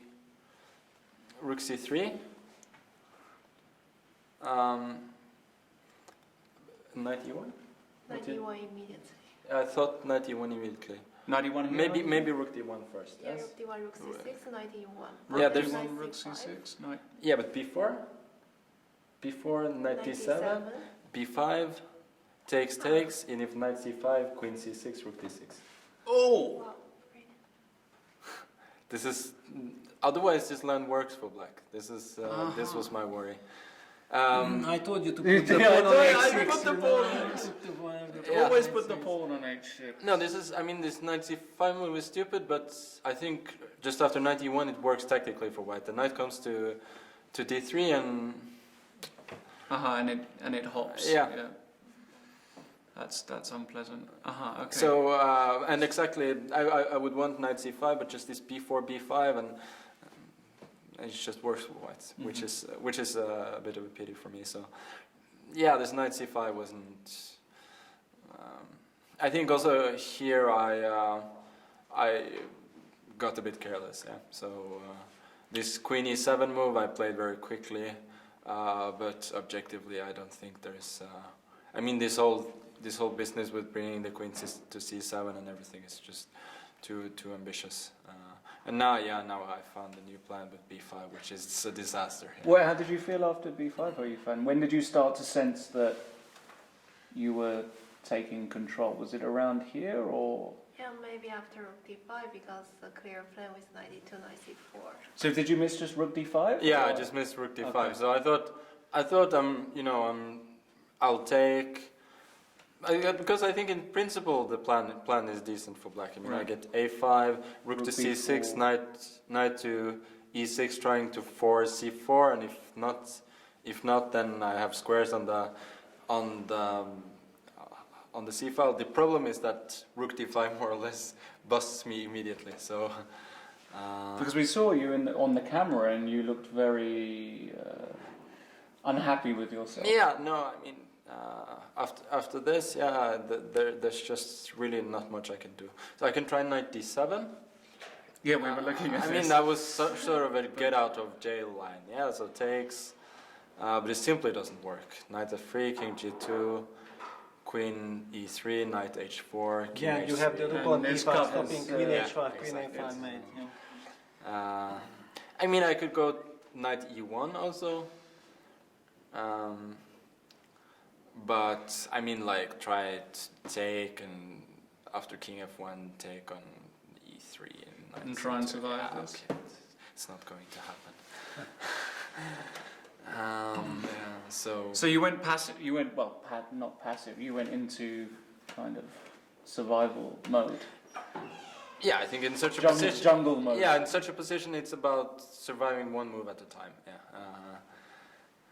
And the problem is how you find your play is so natural here. You don't really even have to think for the next 2-3 moves. You go knight d2, Knight d2. you go knight c4, and even queen a7 is just such a queen natural a7. move. Yes, Did you think you were winning here? but I didn't see a direct way how to. But did you feel that you were winning? Yeah, supposed to have some way that. Some way to, yeah. keep pressure. Mm. Queen c7. This is the critical moment, no? We're not using an engine, so we didn't. We tried to make rook a1 work. Yeah, rook a1. This is what I'm hoping for. Yeah, rook b4, and now. Why do I have to let you take on c4? Why am I doing? But what would you want to do? Do I have to let you do all this stuff? I really. So if you go like king g2, I take anyway. Yeah. Yeah, if king g2, then better do it before. Yeah. Yeah. Yeah. So maybe just king g2 here. No, just. But I can maybe take anyway, no? You want to take here now? Yeah. Or I can also. Ah, go but this king, doesn't I can work, also no? go king g7. Yeah, but now I can take on b5. You're not surviving this, right? Okay, take on e4. Yeah, take on e4. Really? Maybe you. If I was playing you, I'd start to think about more than survival. I know. That's what we were Buddy, discussing buddy, actually. Yeah. we were discussing if after knight c4, queen a7, whether you'd take a draw against me in a real game. Yeah, I would. You would. That's what I that's was. some level.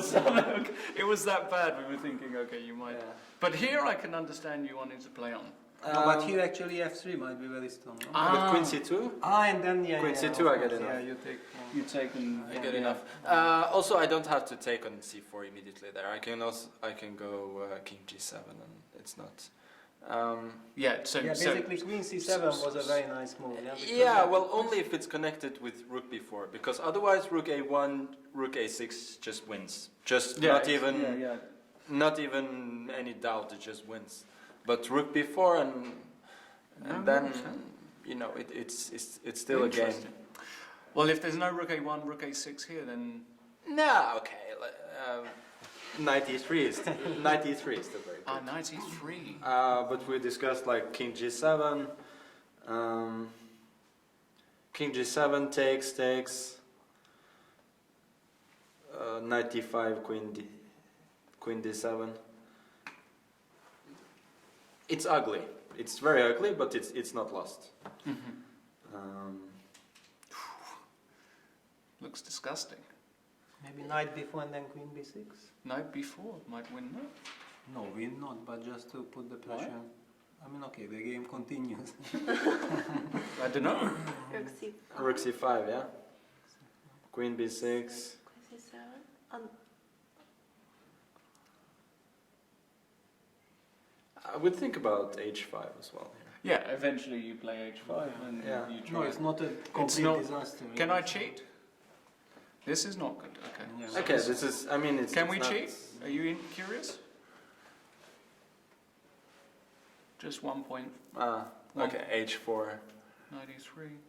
Yeah, it's only giving plus. But it's not obvious. Yeah. No, I mean it's by no means obvious. So it's ugly. It's extremely ugly, but ugly positions can sometimes be held. Okay, and then obviously after this, it felt like.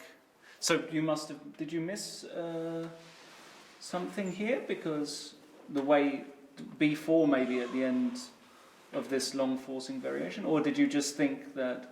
I mean, what made you take on b5 here?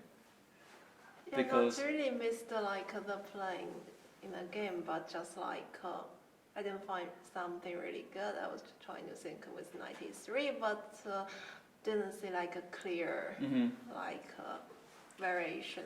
So did you just think, I can't see I can make a draw easily, 2.5 out of 3, it's a good result, and like this, or? No, the point is about the game that I didn't really find something. You just couldn't find something here. I have a feeling that there must be something that's much better compared to the game, but somehow I just failed to keep going with that. Okay. And then, obviously, yeah. Yeah, rook e2 is nice just Rook e2 is to nice, finish yeah. finish immediately. All right. Well, very entertaining. Rest day tomorrow. Any plans, Magnus? No, I don't know. No. I'm just happy to still to be Alive. to be in it, and it's nicer to to be undefeated. And how you fun? Any plans tomorrow for your rest day? Not think about that yet, but I think that we will move to another. Yeah, you're we going to will move to down the road, yeah. so it's a very nice town. So, all right. Well, enjoy. You deserve it. Thanks for coming. Thanks for sharing your thoughts, and good luck. Thank you. Thanks, guys. All right, Magnus Carlsen, surviving by the skin of his teeth against Ho Yifan today. Didn't look like there was a clear way, Peter, in the end, to force it. It felt so close, but as Magnus demonstrated, as he does on many occasions, so resourceful to find this this rook b4 move, which we didn't see. Basically this queen c7 was the key. Yes. Yeah, connected with all these ideas. Indeed. Of course, it's definitely clear that white has a beautiful position. But yeah, it seems that there is no direct way to finish To the know off. direct way, But yeah. basically in such position, if the game just keeps on going, it's already punishment enough for black. So probably it's again okay. It was Magnus, sitting on the black side. I believe against any other player, Ho Yifan would have not forced this sequence. I mean, Do you think so? Yeah, definitely. I mean, she understands. Like she also said that she didn't see a direct way to win or to profit But out then of the 90 position. But 93 the position was- itself is just nice, yeah.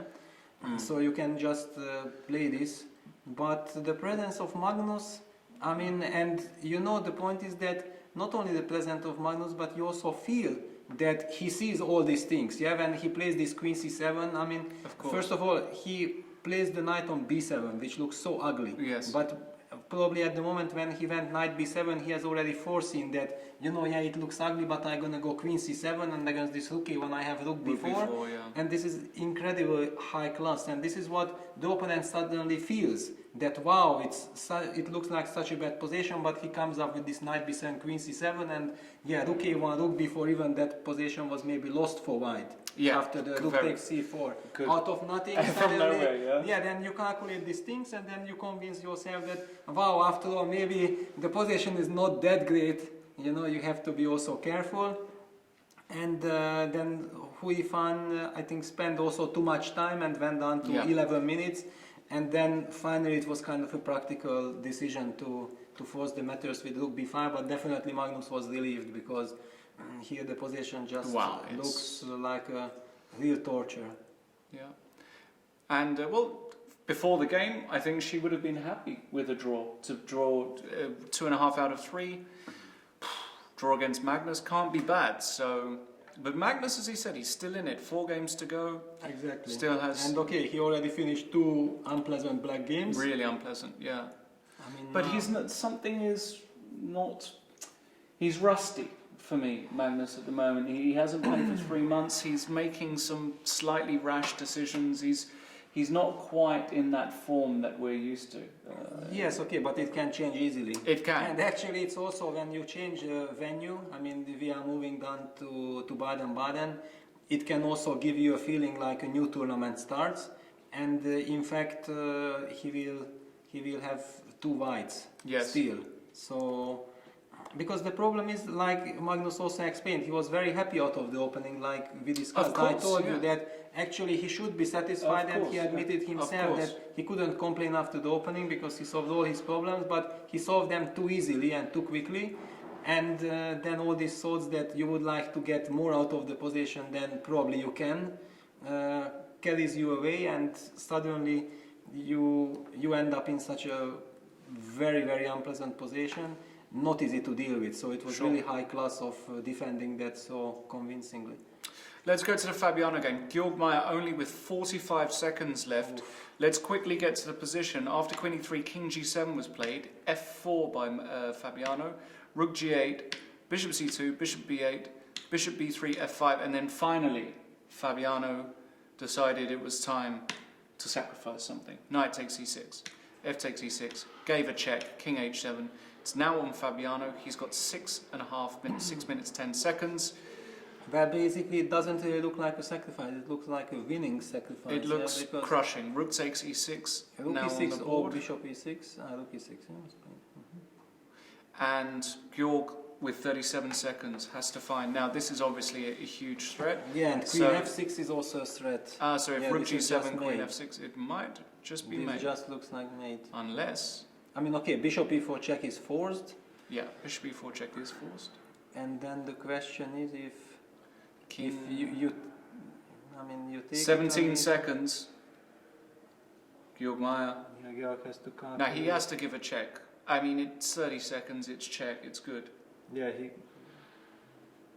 he touched something. He touched the bishop. I think he might have touched the bishop on b8, but he didn't mean to. Yeah, and Fabiano's gentlemanly enough to understand that. Basically, it was even through the transmission. It was not obvious. No. If he touched this or that. Bishop e4 check played. So Georg Meier did that with 2 seconds left. He's got to make 10 moves with 30 seconds. So check. Well, for a start, you have to analyze this, which.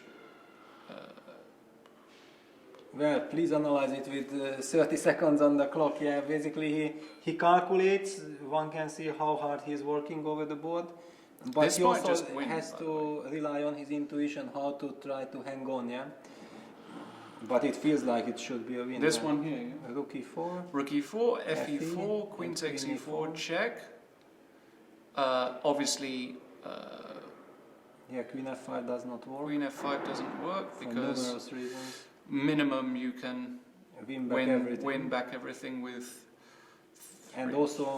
three pawns. Yeah, I mean whatever. Everything. So immediately this is the move you look at: rook e4, f e4, queen e4, king h6 maybe.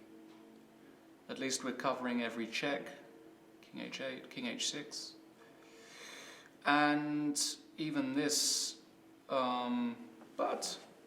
Yeah, I mean, now you are rook done. If it's not made by force, then exactly. So you don't want to go. Okay, you have 3 pawns for the piece in general if you take on g8, but you don't really want to give up your light squared bishops. I mean, light squared bishops. Sorry. Yeah, this one I'm not sure about. Okay, so let's say we just put the king in the corner. Don't put baby in the corner, but that does give black a nice move to. Well, still it's not obvious. I mean, rook e7 is. Well, if I go rook g6 and queen f6, then you have have bishop takes f4. Yeah. I mean, nothing else. And you've still got to prove checkmate here with white. Yeah, definitely. And remember, if you're not careful, there are all kinds of rook takes c3 sacrifice somewhere, you know. Yes. And this is bishop e4 check was an excellent move. Yeah, it was the only move. And I'm curious, this one also we've got rook c7. Rook c7. Looks strange, no? I mean, then queen f8. Yeah, but this is completely unhuman. I mean, I don't think that with 30 seconds on the clock you can even consider this rook c7. So you think it's so counterproductive? G7, yeah? I mean, closing up your bishop from b8, you are trying to count on bishop takes f4. Yeah. Maybe after rook g7 you just go. Really? I don't know. That's too much class already. Is that a lot? I think. Do you like that? Well, I love it, but I don't think that it works because to give a tempo in this position, maybe some rook c6. This is not the way to. Why? Rook takes e6. Bishop e6. I don't know why. It just doesn't. Okay. Feel Well, like king a1 is on the board. Jorgmeier. King a1, rook g7 is on the board. I should say. Yeah. If g3 is the move. No. Queen f6. Queen f6, bishop f4, no, queen rook f6, e7. bishop f4, rook e7. This looks human. This looks also more than human. This looks, and if bishop h6. Yeah, bishop h6 only. Just this. Just pile up. And queen takes d7. Queen takes d7. Queen takes d7. Oh, okay. Maybe rook d6. Maybe rook d6 hitting this guy. Yeah, that's it. Yeah, that finishes the story. Yeah, so basically queen f6. Queen f6. Mating with queen h6. So bishop takes f4 is forced, and rook e7 and rook e7. And if queen. What to do? Queen h8. H8.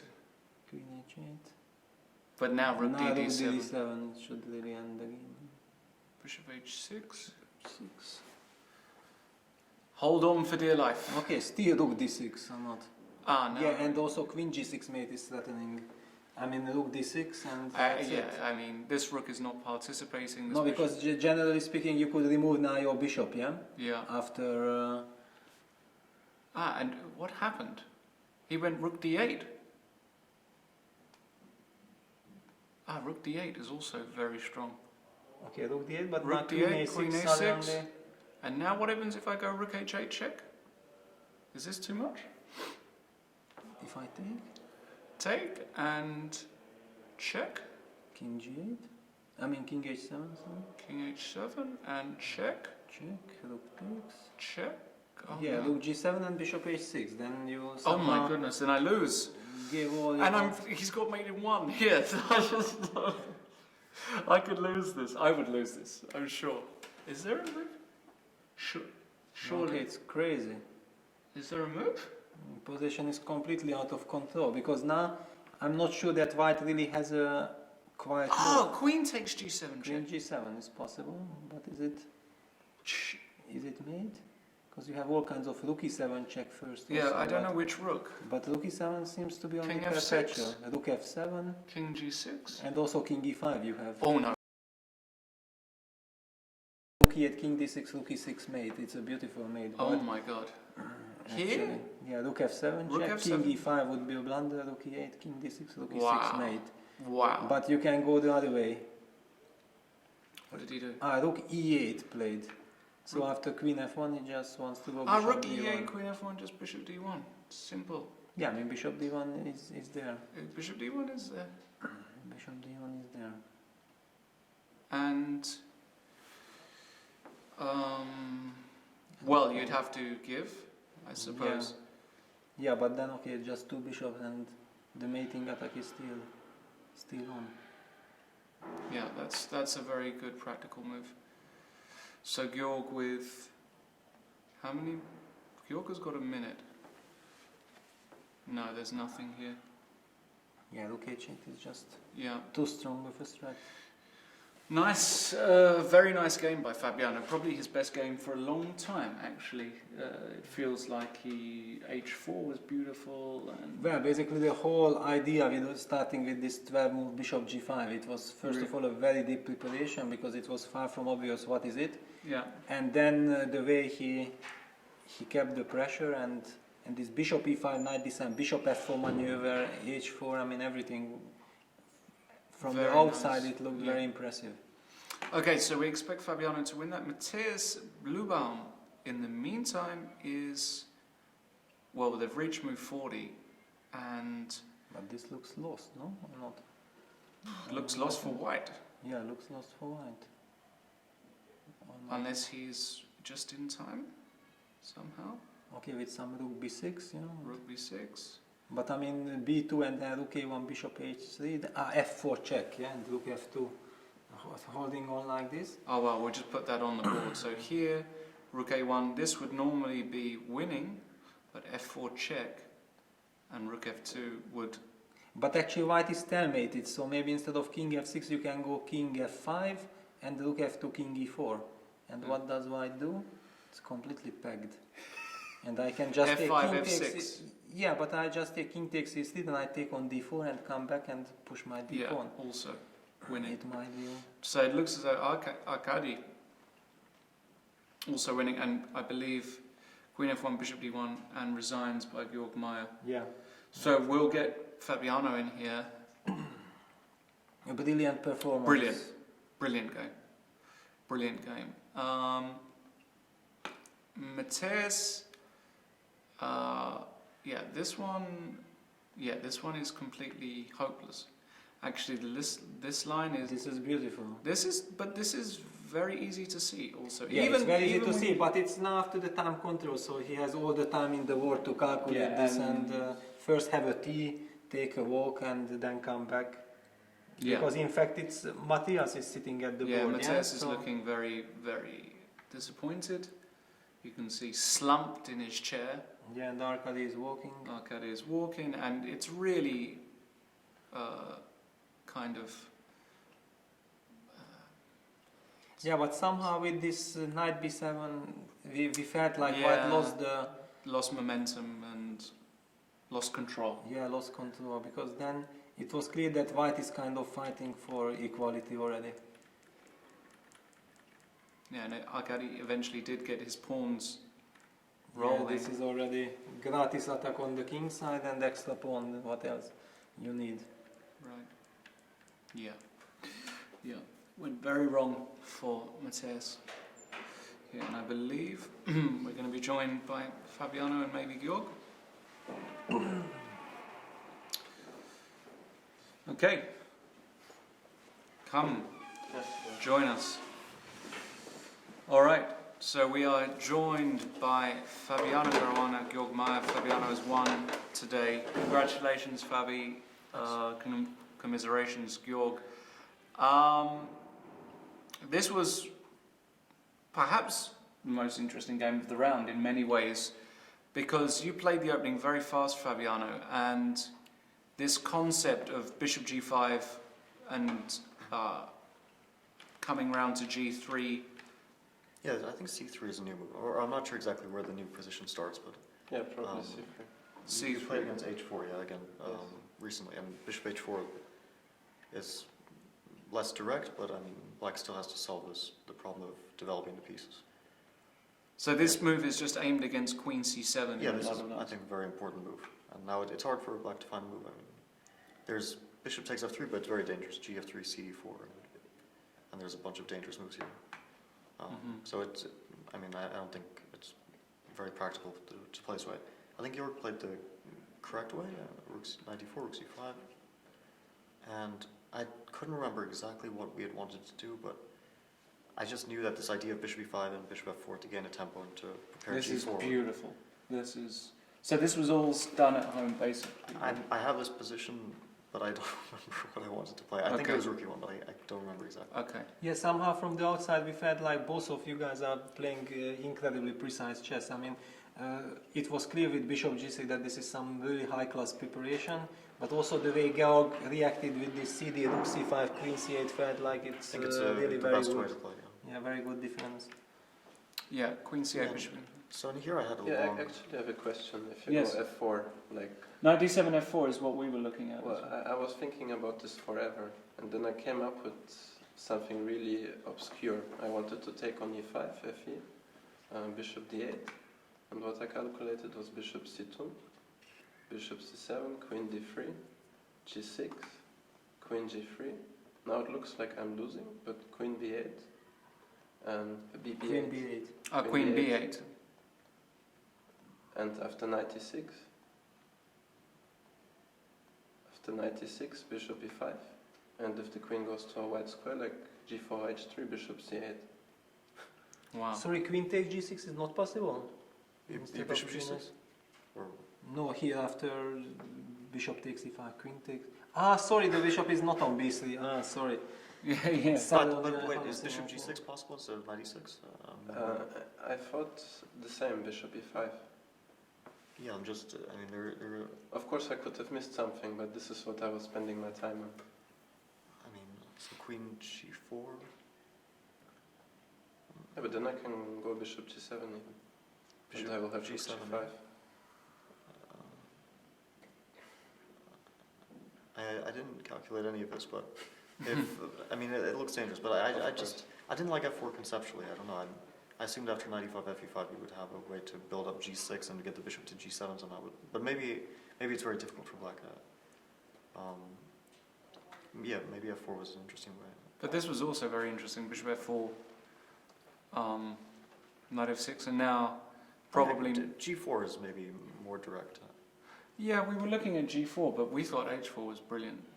But after g4, knight d5. Yeah, bishop d2. And bishop g5 And maybe. h4, and I was looking at this stuff. Yeah, we were looking Because at... probably you should take on d2 now.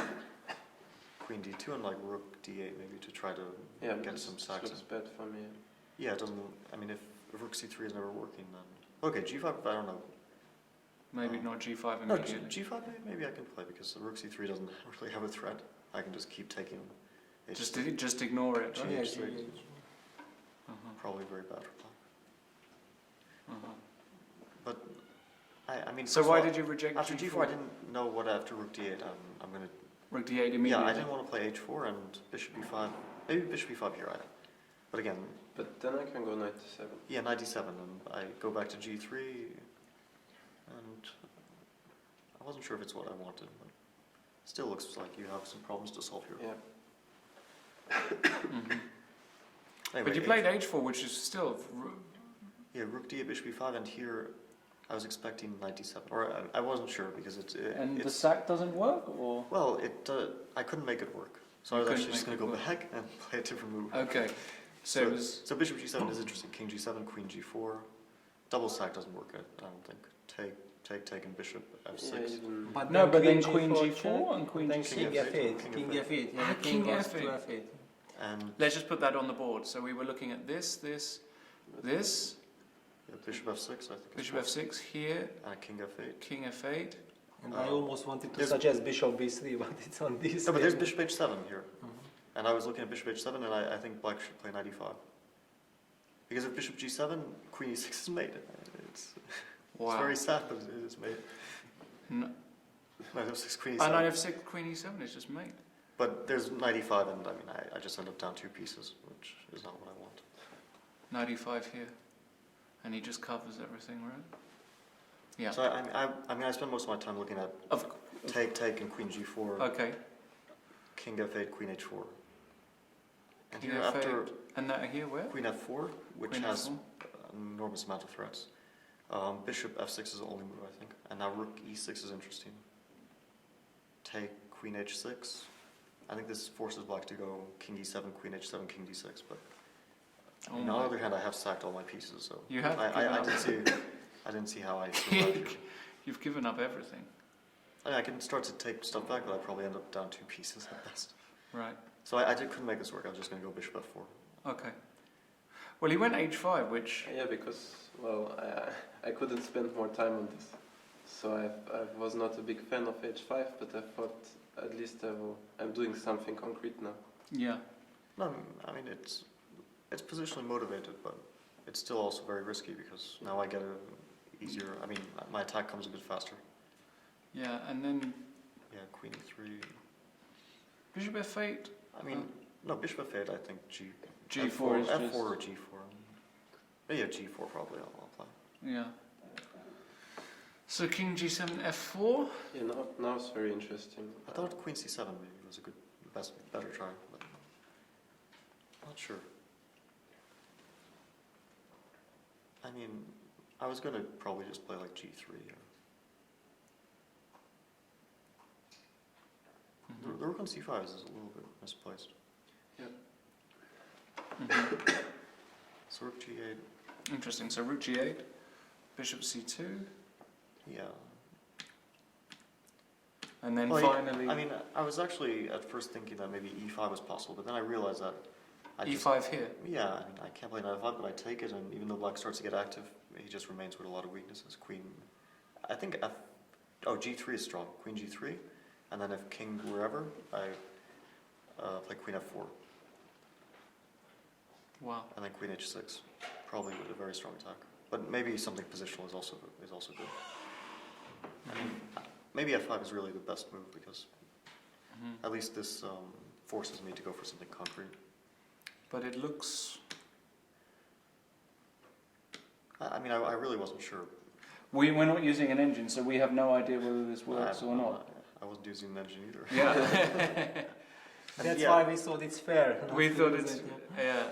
I mean, I was looking briefly. Of course, that's the first move I look at is taking on e4 to see if you can win simply, but it didn't. I mean, it might win, but I didn't see how. Take, and king h6. King h or king h6 was maybe another. king h6. For some reason I didn't. Yeah, there's no checks here. And no, it's not clear who will win. No, it's not clear at all. Yeah. I mean, bishop. No. Yeah, I didn't want to do that. I thought but rook this e6 is so strong. Yeah. And here rook g7 loses for sure. But is there another move here? Or? Yeah, there was rook c7. Rook c7. Yeah, the paradox. Yeah, I mentioned maybe rook c7 as well. Yes. And the point is queen f6, queen f8 leaves right. nowhere. So I should evaluate rook e4 again because this might even be a better version for me. Like I was because d6 is now available for. Or a lot of squares are available. H5 is hanging, so rook e4, f e4, queen e4. Yeah. I think king h8 is probably forced now. And but rook now d5, you got. I was looking at. Rook d5, not this one. Well, the rook on queen e5, rook g7, queen h5, rook h7 is not. You haven't got a check here somewhere, no. And rook d5. Rook d5 here. I mean, it has a threat of, like, Queen let's say D4 rook check, h7, yeah? queen d4 is winning. Yeah. It's actually mate. Oh, that's beautiful, actually. That's mate. So I mean, I saw this and I was kind of happy. Like queen e8 instead of rook queen e8. Rook d5, queen e8. And rook e5, I thought, but again, I'm not sure. Yeah. But queen g6, I can take on g8 and play the rook ending, which I assume is winning. Oh, that you're still... three three pawns up, yeah. No, that's the thing. In this position, it looked like you always had a way to... Yeah. Worst case, you get into a rook ending where you're 3 pawns up. That's not such a bad worst Not case. such a bad worst case. Good worst case. But yeah, rook g7... But maybe black has a defensive resource here. I mean, it's... So difficult.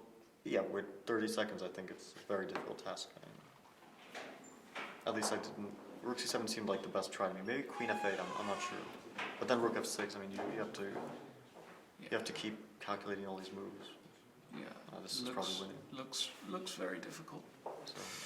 Yeah, and then a nice finish where I was almost tempted to start after Queen A, Rook D8. maybe Rook E7 or something. Yeah, but Rook D8 is easy enough. Rook D8 is easy enough. I mean, after Queen A6, I was tempted to, start sacking everything, but it doesn't. We were trying work. to make mate work, but we did have one mate, didn't we? Yeah, when the king was going to e5, which was not necessary. Right, something like this,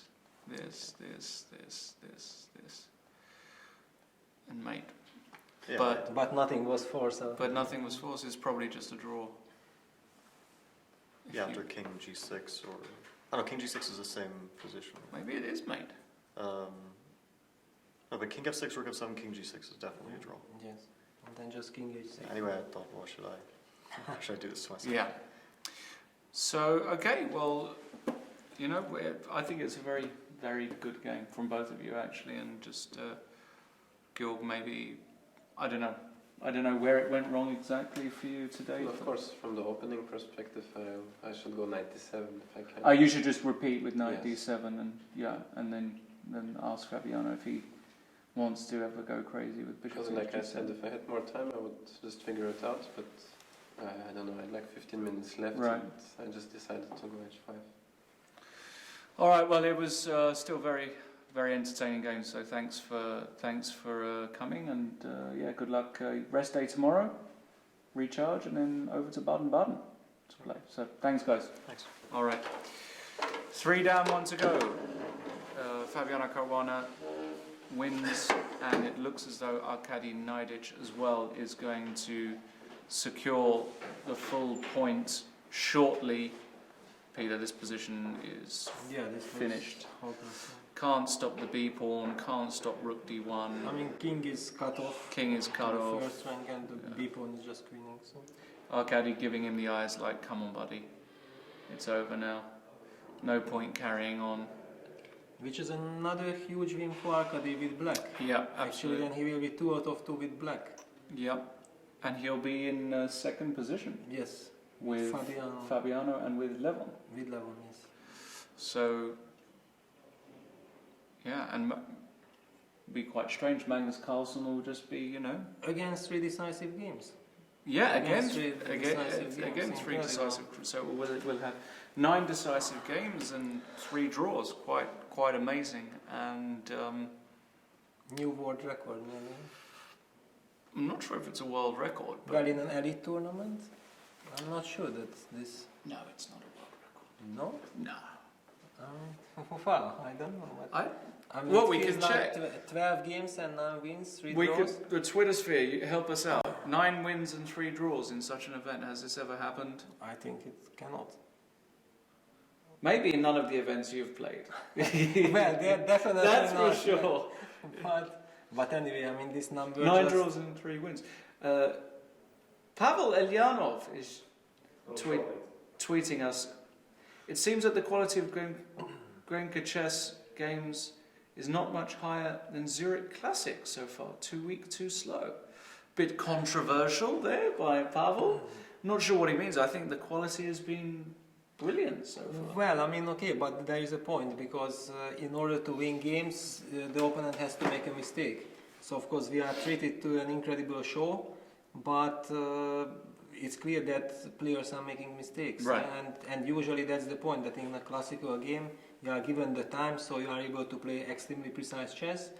Well, that's I'm famous for, but we know how it ends, So, basically, in order to have this non-resultative game, if the game is going to end with an Arkady win, then this is of course sensational result-wise, but the players definitely have to also calm down a little bit, because I'm not sure that everybody is happy that there are so many resultative games, especially those who are losing them. Well, the funny statistic is it's Magnus Carlsen who's made the 3 draws, right? The only draws have involved Magnus Carlsen. Well, that's not strictly true. Yes, well, but basically, okay, I always have this philosophy that not the result, but the quality and the content matters. And we have seen some incredible chess by Magnus. Of course, I think he is really regretting his first round, because there he had an excellent chance against Matthias to win that game. And then in a very good position, and in Matthias' time trouble, he got careless. but otherwise, okay, yesterday the spectacular game against Levon, and okay, today he didn't really have a chance to play for a win.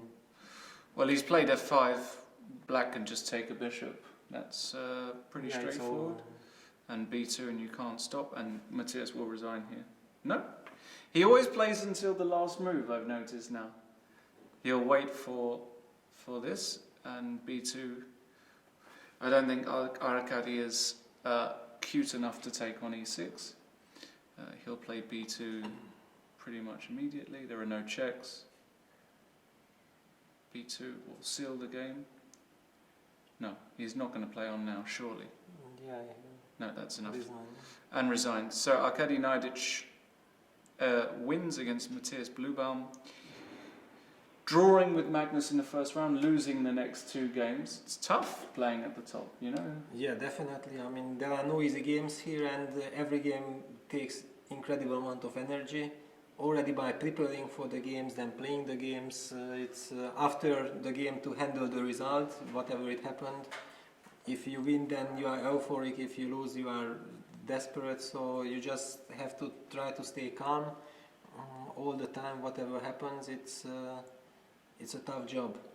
It's not just making moves. Yeah, for us it's very easy. We are just sitting here, we are analyzing the games, but the players have incredible emotions, and also before the game you are very tense because you are preparing a lot, but you don't know whether you will get the chance to use your preparation or not. Your opponent is also preparing, he has the same doubts, so it's all a lot of mind games already before the game starts. Absolutely. And we'll see if we get Arkady or Matthias in the studio.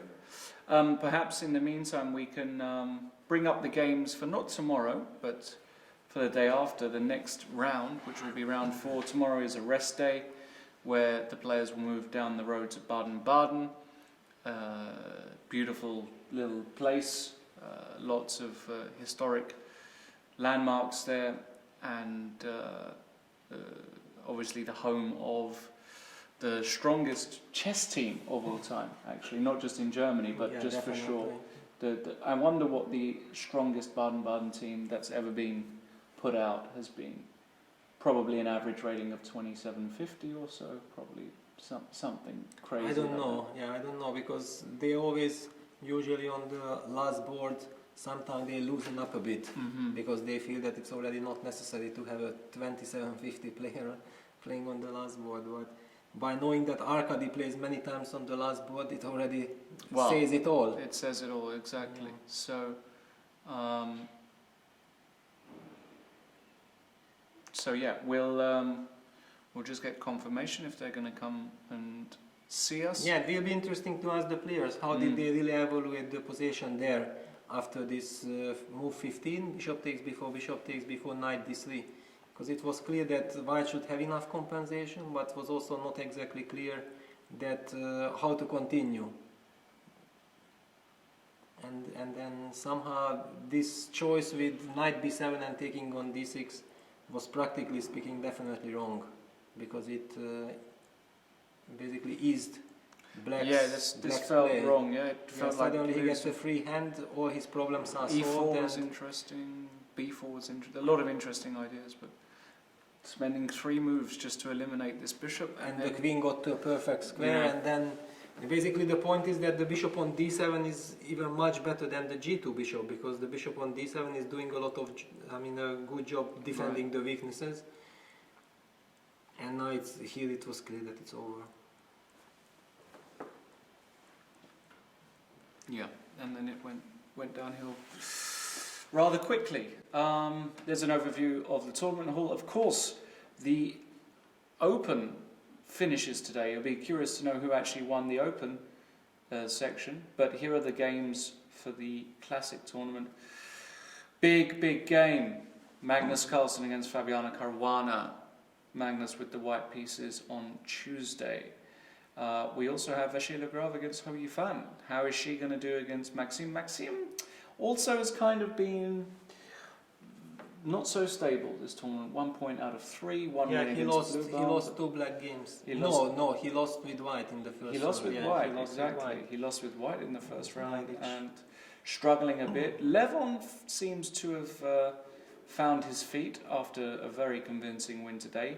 He will be seeing it as an opportunity with the black pieces against Matthias Blubaum to try and catch Ho Yifan. And Arkady Najic also on 2 will think, wow, this is a great pairing for me. White against Georg Meyer.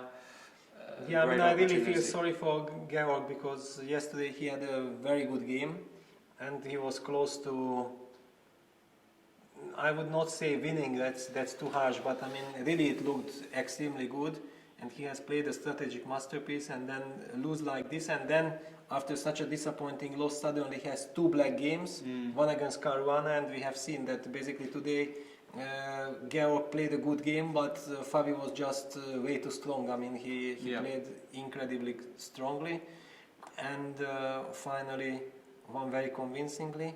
And now another black game awaits Meyer. So somehow his drawing of lots had not been very, very easy. Yeah, I agree. And we can see the crowd for the Open tournament, and be curious to see, because the Open tournament as well, Peter, was extremely strong. Yeah, definitely. And a lot of your countrymen were doing well. Yes. But it seems as though it was a draw in the last round between Kozil and Vichikov. So there's been a pile-up on some. Etienne Bacro has had a storming last 1 and 4 in a row to get to 7.5 as well. Wow. Beating Landa with black in the final game. And it looks as though Rapport as well is playing Bosiocic. I think that's correct. And but it doesn't look like he's got enough to win that. And Matlakov is also completely winning against Melkumian. So that means Matlakov will join them. And I don't think there's... there is. How many players have it? 6.5? Well, we can see it here. There's one more... it's Alexander Saib, who I have to say I've never heard of, gaining 21 rating points. I am rated 2400 playing Kutsubov.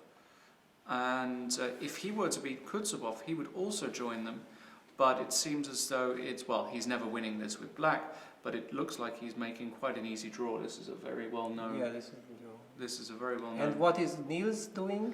And Niels, he was also up there. Niels? No, he was up there, you missed him. He's on there. Niels made a draw against Mossad today. So it looks as though we're going to probably get a 4-way tie with Matlakov joining. And I don't think there's a playoff. I think they just share the points. 7.5 out of 9, not bad at all. So so there you have it. So it doesn't look like we're getting Arkady or Matthias. We'll wrap up for today, I think. So thank you everybody for joining us.